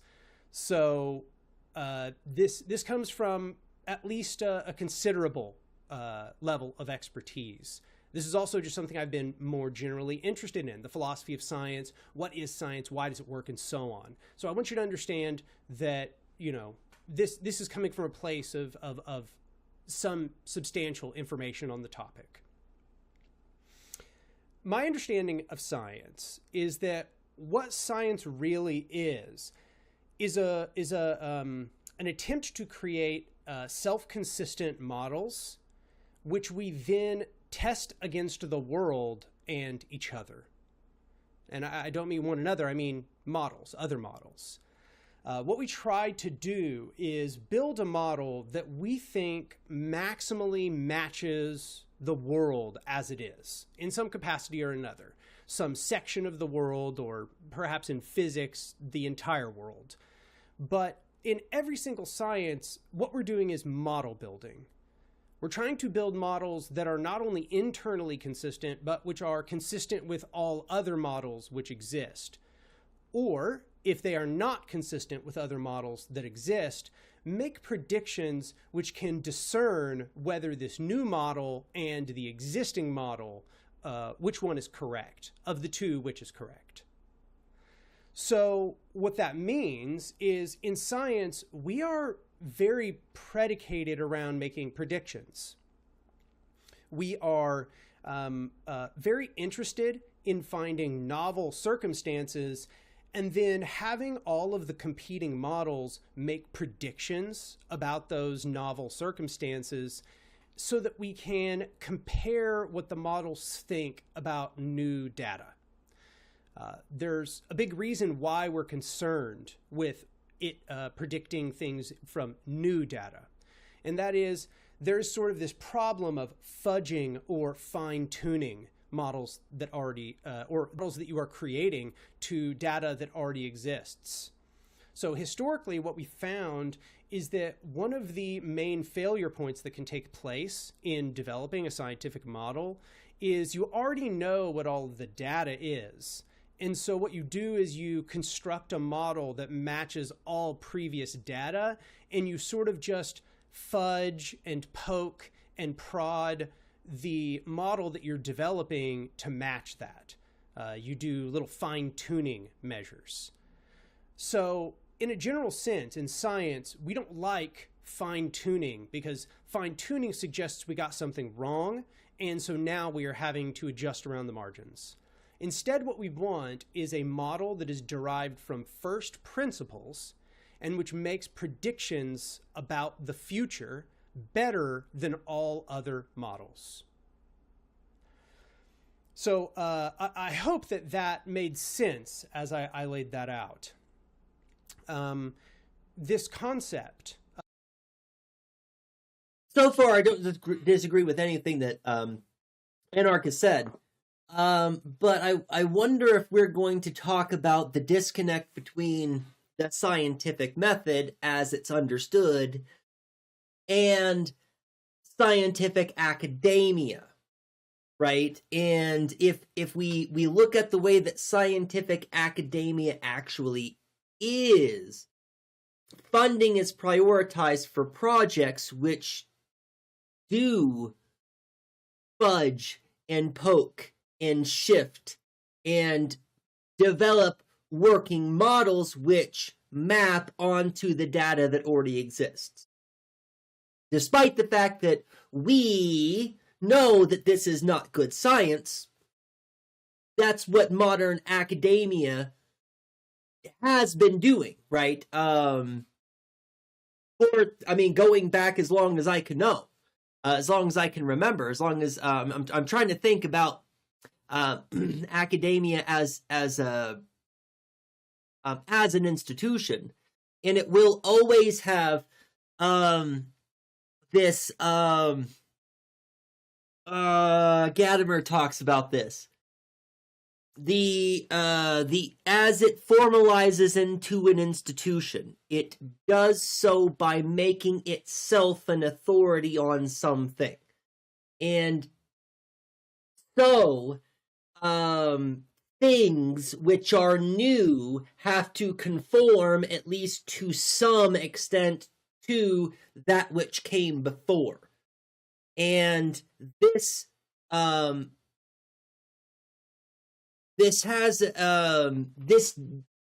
creates a cycle of in-the-box thinking. I'm not sure how better to explain this, but this is Gadamer's concern with tradition, and the way that all traditions of all institutions come to be so formalized.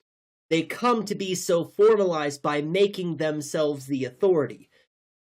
Whether or not they're actually right about state of affairs in the world, that doesn't matter. They establish themselves as the authority, and then all new challenges to that authority must conform to that authority, right? And so there's a tendency in academia for, rather than there being a pursuit of truth, there is a whole propping up of a house of cards of academics who base their careers on the careers of other academics, and then they get knee deep into the academia and realize that they're standing on a house of cards, and now they just have to hold up the next patsy, right, that comes along, so that they can stay relevant in academia and continue to be published, right? They prop up these penned ideologies, these things that coalesce around the experts, the authorities who are in the room approving students' master's theses, right? They have the authority to decide who gets published and who gets heard and who has a voice. Oh, at the table. This is I forgot I was gonna do that.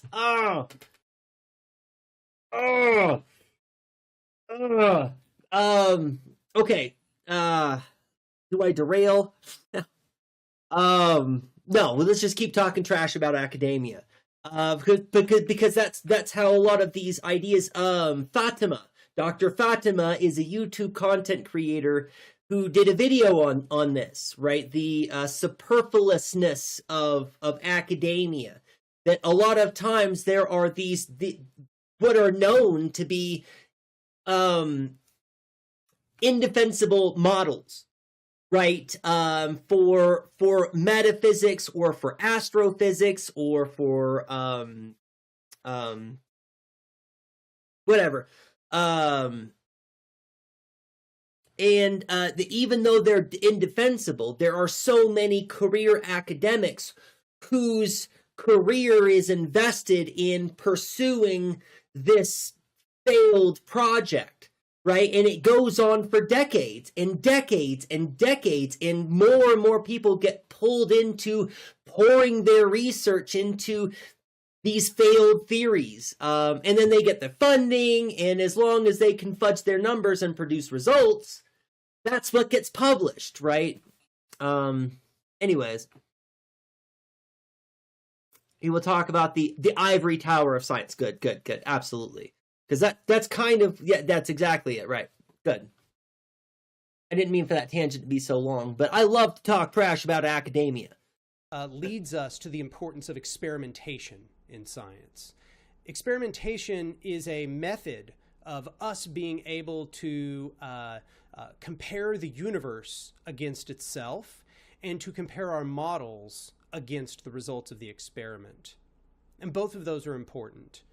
The first of which, comparing the universe against itself, is perhaps one of the most important components of science. What we are trying to do is take out the human subjective element in distorting the discoveries of the model. We're trying to find a way where human subjective interpretation of the model is not important, but instead the model functions regardless of outside interpretation.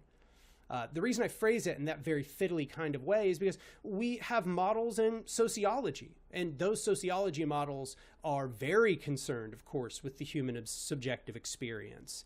That's central to the models that they build. But it's important that the human, those who look at the results of that model, who are trying to understand the model, that their subjective conception not distort the model or distort the results that come out. The more that that takes place, the worse science is generally taking place. We're trying to create models that stand on their own regardless of interpretation by the people outside of it. And this is not to say, of course, that there's not some necessity for interpretation. There most certainly is. In fact, you will find that in almost all of the sciences, the models that are created require some interpretation afterwards. An example, even in physics, for example, in the hard sciences, I don't want to make this out like this is only a problem of the social sciences. In physics, in quantum physics, we have many competing interpretations of quantum mechanics. So there will always be some interpretation afterwards, but we are trying to build models that are extracting the human subjective element as much as possible from that. So these are some of the most fundamental components of science, but there's also the component of self-correction. So this is one which is sorely lacking in the political sphere. This is what Matt was talking about, right? That those people don't know that you have to test, analyze, repeat, and you have to attempt to disprove your own hypothesis. But that's the point. Here, the understanding that for a model to be considered a good model, it must have not only a mechanism by which it can be corrected and improved, but in order for us to be doing science, we have to be willing to ruthlessly critique and correct the models which have been constructed. It has nothing to do with people. It has nothing to do with what we want from the situation. It has everything to do with analyzing the data that we have received and using that data to make corrections where we have fallen short in the past, and to be utterly fearless about this process of making those corrections over and over and over and over and over until our models become more in line with the observed data. Just want to spend a second and say a few more words about that fearlessness. I think that is exactly the right term to use there, and the right way to think about it. But I think that more can be said about the fearlessness of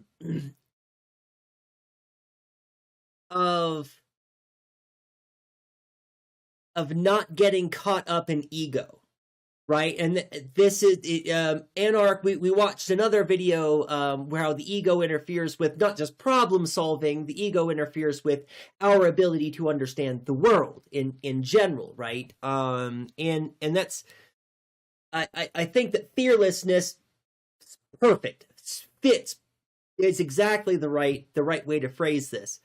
But that there should be a little bit more emphasis here on a fearlessness to be able to not care about one's own ego, right? To not let that matter more. That is what Anarch means, right? But I'm just trying to expand on that a little bit more so that we, right, just trying to build on already good ideas.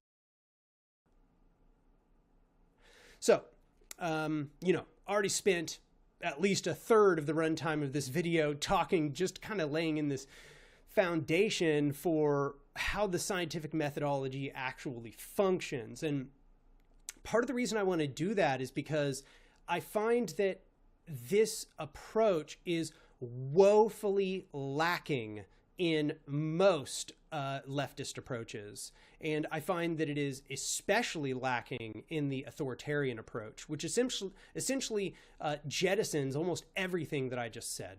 It has almost no capacity for self-correction. It cannot even conceive when it has had failures, and cannot even conceive what it looks like to truly go about correcting those failures. And in the more anarchist or libertarian socialist milieu, it's less that there's a problem with correcting failures, because in fact, sometimes I'm quite inspired by the ability of that tendency to do so. But it's more a odd aversion to the concept of science itself, as if science is the enemy, as if science is a tool of hierarchy or something. I want to address both of these and what I mean by both of them. So the authoritarians really remind me of my critique of capitalist economics, or neoclassical economics more broadly. And that is, capitalist economics never, ever regards its own failures, nor does it even conceive of what corrections to its models might look like. You know, for example, the capitalist model says that it says that markets always tend toward a sort of equilibrium, that's like they're trying to find an equilibrium. This is just part of their base foundational presumptions.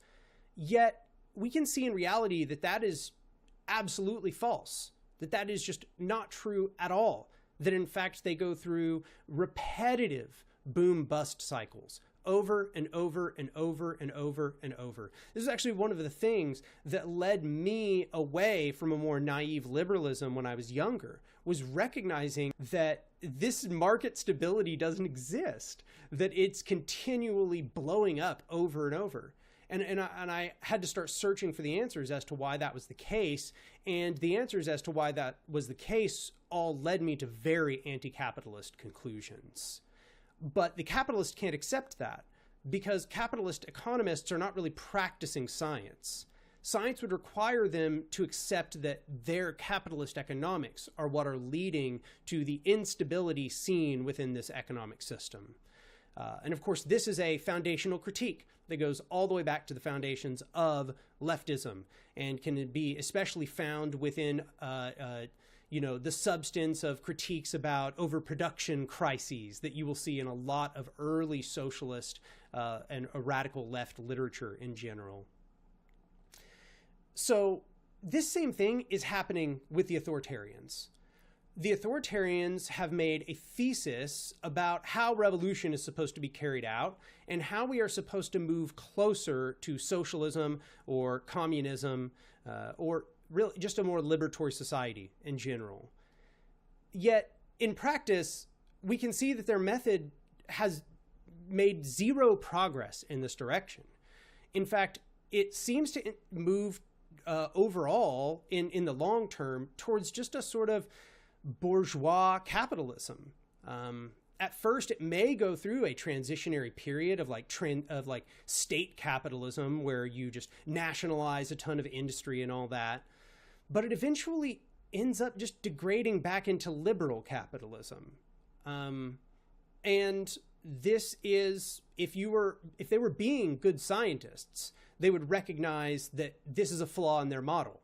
Their model is what is to blame. Instead, what do? Just like the capitalist economists, they just double down. We just need to do more of our method. Just like the capitalists, we just need to deregulate more. Deregulate. That'll fix it. Of course, deregulation is what's leading to the problem. And in this same way, authoritarians, when their method fails to bring about anything approximating socialism or communism, they just make up excuses about how we need to do their method harder. We need to be more suppressive of bourgeois elements. We need to purge harder. Stalin should have just purged more. That would have fixed the problem. But in both occasions, they're just basically denying that their model was foundationally incorrect. So, when I say that I've seen the anarchists and libertarian socialists be better about this, what I mean to say is, for example, there have been historical failures of the anarchist method. And there are anarchists that have done the same thing, where they double down. And this can be found in anti-organizationalist anarchism, or, just fully spontaneity, over-focus on spontaneity. This is the flaw of these other ideologies taking place within anarchism. But there are also places within anarchism where they are just openly regarding the shortcomings of previous attempts and attempting to move forward with a new, with an improved model, with a corrected hypothesis, which we are then now testing once again against the world. So in anarchism, for example, you'll find a specificismo, or really more broadly, as I described in the video about platformism, that's what platformism was. Platformism was that exact thing, saying, okay, let us reform our hypotheses. Let us change the model and move forward. And we did, and it had some limited success on spontaneity. This is the flaw of these other ideologies taking place within anarchism. But there are libertarians, when their method fails to bring about anything approximating socialism or communism, they just make up excuses about how we need to do their method harder. We need to be more suppressive of bourgeois elements. We need to purge harder. Stalin should have just purged more. That would have fixed the problem. But in both occasions, they're just basically denying that their model was foundationally incorrect. So, when I say that I've seen the anarchists and libertarian socialists be better about this, what I mean to say is, for example, there have been historical failures of the anarchist method. And there are anarchists that have done the same thing, where they double down. It doesn't look like he's using a comma there. But a libertarian socialist would be... So their libertarianism it's actually more closely aligned with anarchism. This is the thing that frustrates me all of the time, is that we don't ever get to talk about libertarianism, because libertarians who call themselves that are fucking idiots, who don't have any idea what they're talking about, who don't have any social awareness or social political awareness. Libertarianism is actually right next to anarchism. Like, anarchism is here, and libertarianism is the right. We can accept some kinds of hierarchy.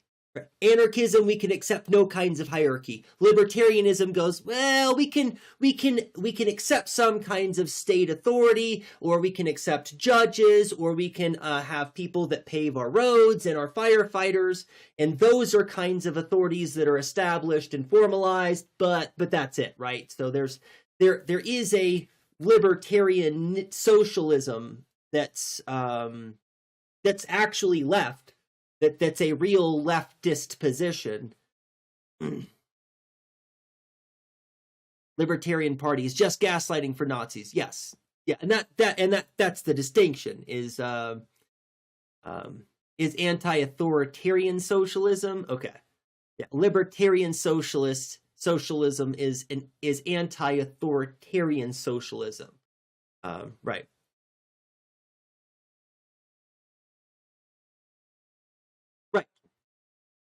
Yes, and that's again.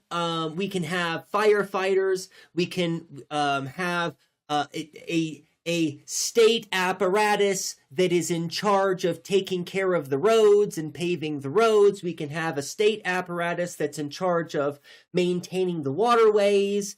But right, the state has no teeth. It has no police. It has no power to compel. That's would be the difference, is the power to compel remains a socialist thing rather than a statist thing. Yes. Yes.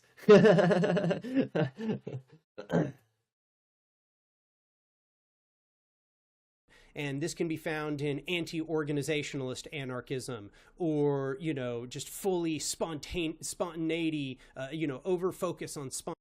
Right. Good. Thank you, Jane, for that clarification. The thing that we would have in that case would not be a state, right? That has firefighters and can do the roads and can do waterways, but has no military, no police, no. Yeah, it wouldn't be state. Oh, thank you. Spontaneity. You know, this is the flaw of these other ideologies taking place within anarchism. But there are also places within anarchism where they are just openly regarding the shortcomings of previous attempts and attempting to move forward with a new, you know, with an improved model, with a corrected hypothesis, which we are then now testing once again against the world. So in anarchism, for example, you'll find the especificismo, or really more broadly, as I described in the video about platformism, that's what platformism was. Platformism was that exact thing, saying, okay, let us reform our hypotheses. Let us change the model and move forward. And we did.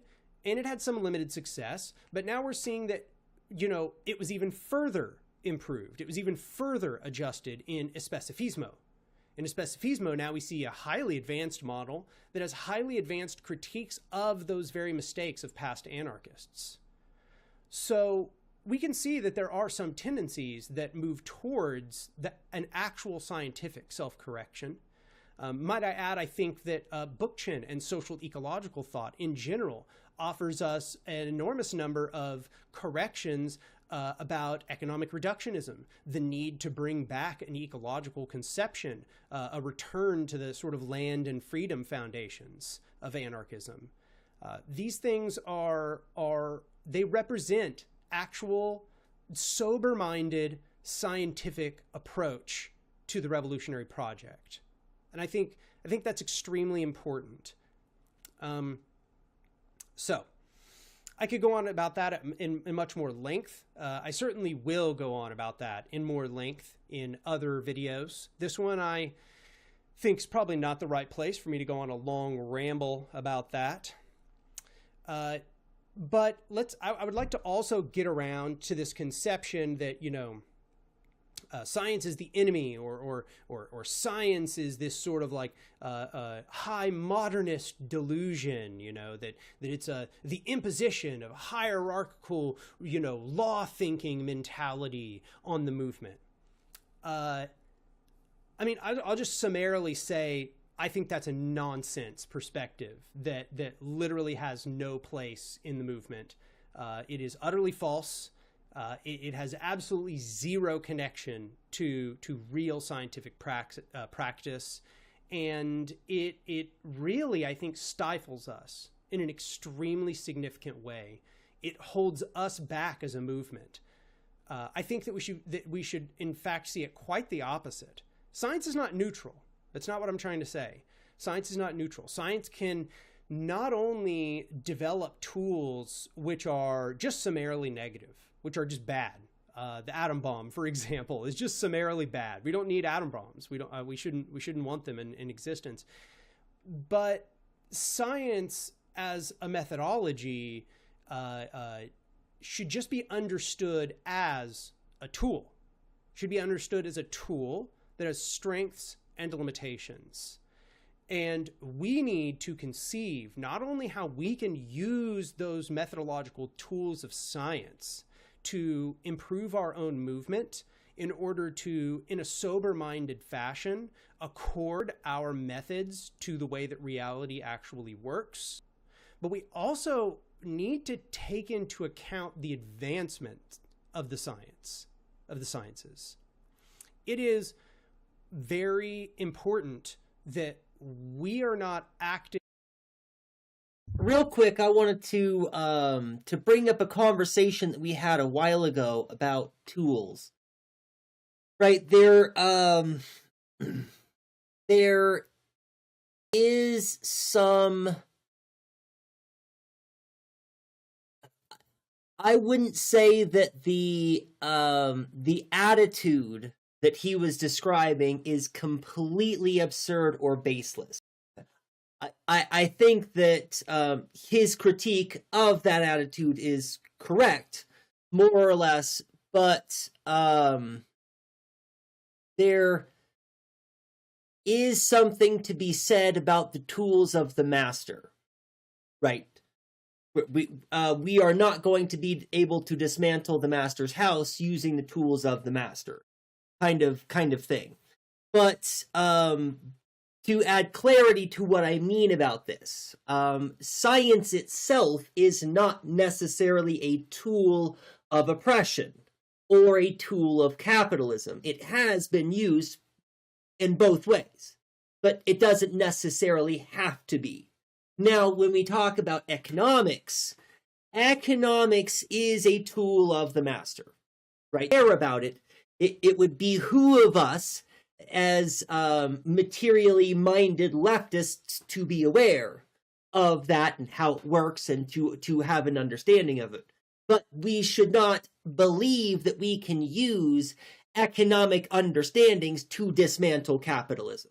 We could use the scientific method, right? And we could even use the tools of the master in the way that we talked about before, right? It might be a saw, but you can pick that saw up and hammer with it, right? You can use the tools differently than they were designed to be used. And so even with the quote-unquote tools of the masters, or if we are utilizing frameworks and methodology from oppression, we can still reuse those in a different way, right? Just use the tool differently than its intended use to avoid that kind of problem, right?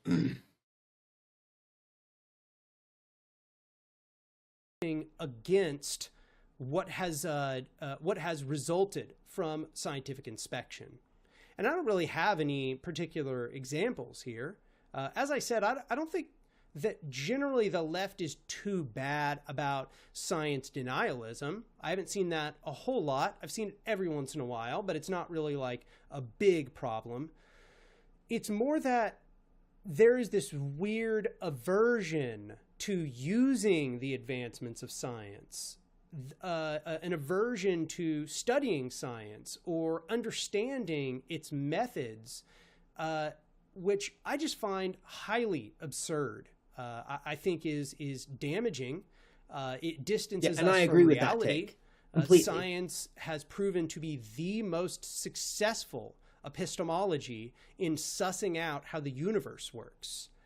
And given that that's the case, even if we regard that it's not perfect, even if we regard that it has, a sketchy track record, which it does, and we could talk about that at length as well, we would be fools not to ask ourselves what it is doing right to have created this deep and complex form of advancement that it has created. Well, and what are we supposed to use in its stead? Right, seriously, those leftists, what are we supposed to use in its stead?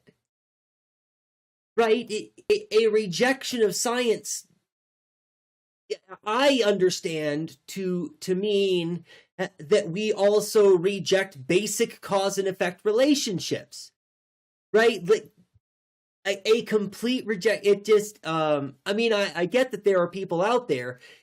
There are wild people out there. It just, it doesn't make sense to me. Right?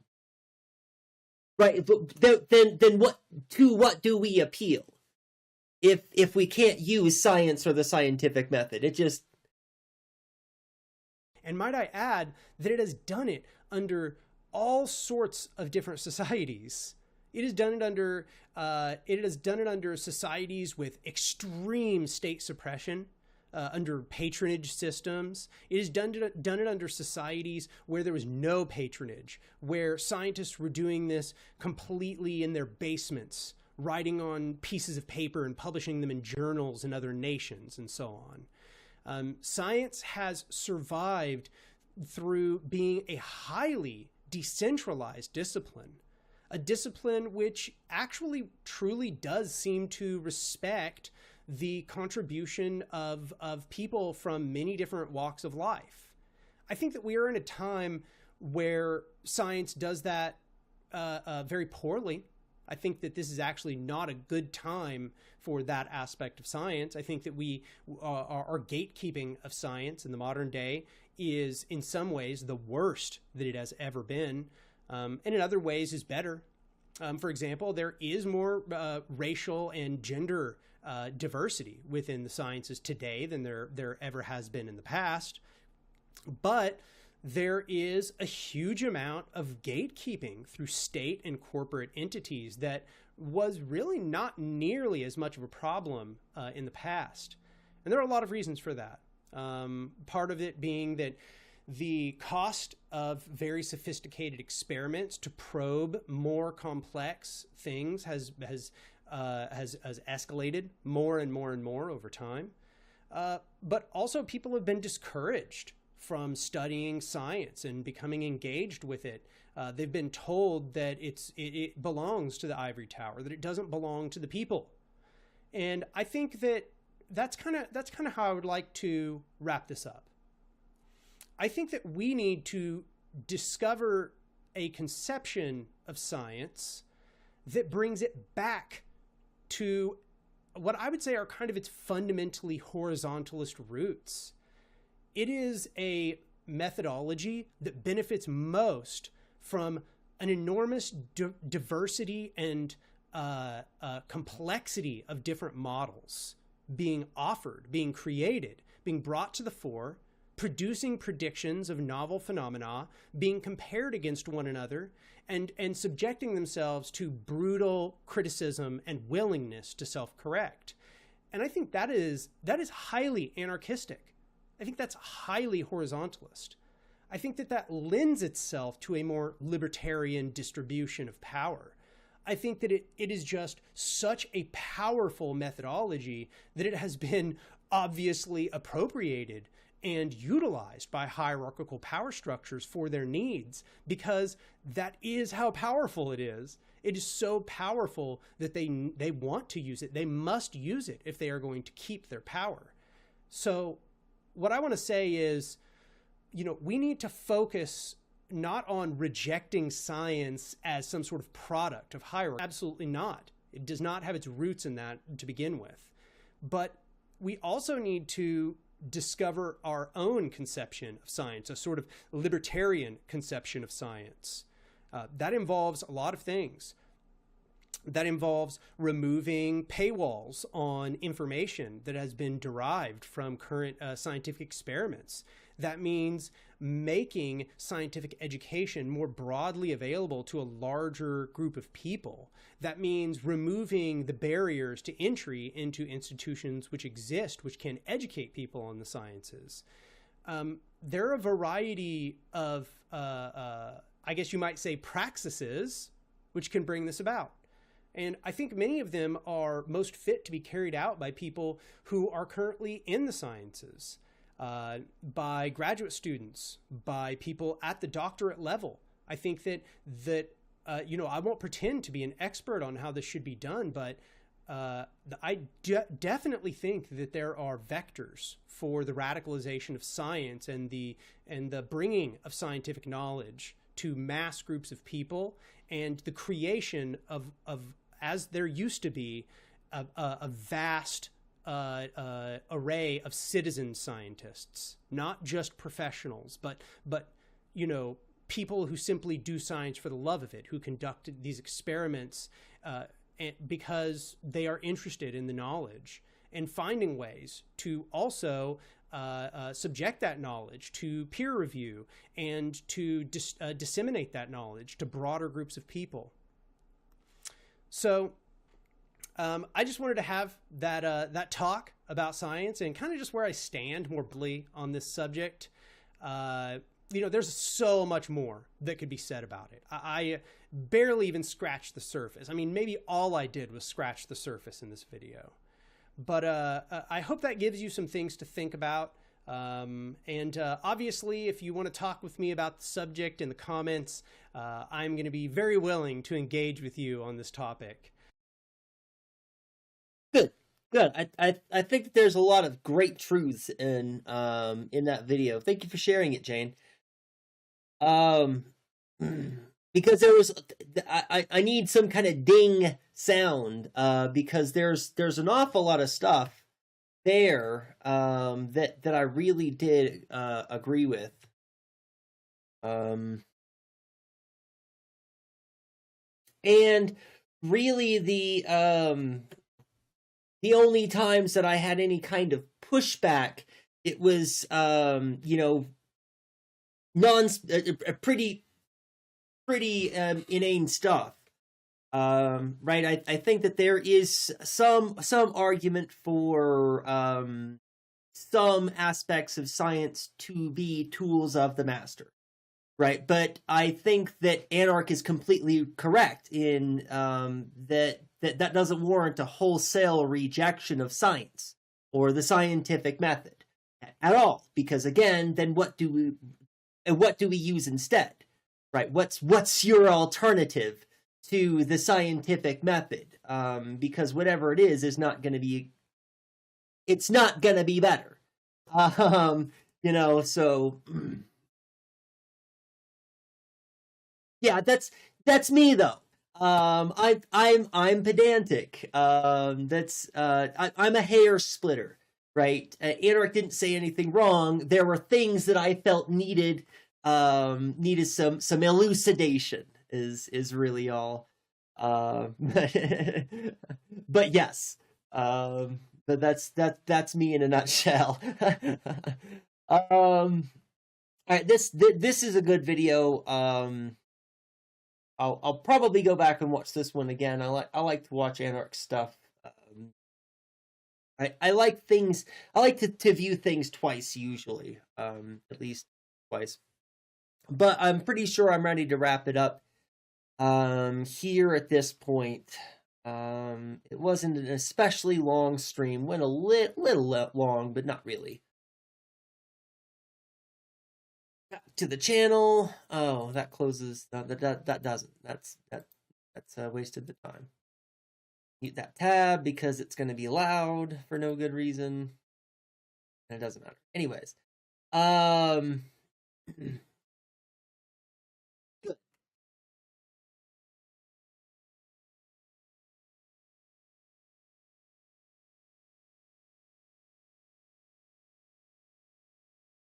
Yeah, I'm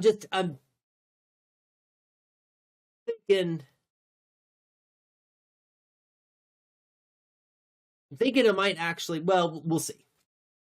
Sorry for not explaining any of that. What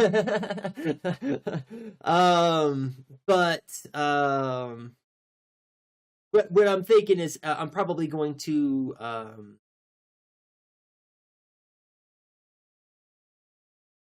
what am I doing wrong here? That's what I'm doing. Probably going to include that video again in another future stream. At least parts of that video. There are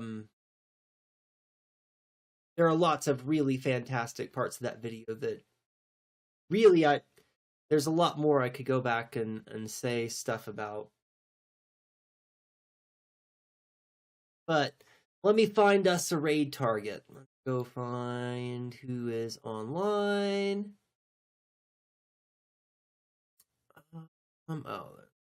Video game. That's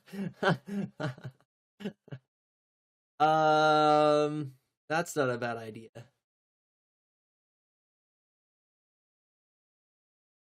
Games from the internet still stream. It's been a while since we streamed into ZapChat, and they are watching a Plastic Pills video, which is very much our speed. So And it looks like he's in the very beginning of the recent one that just came out. So let's right into there. Because we're going to be talking about that video on stream soon too.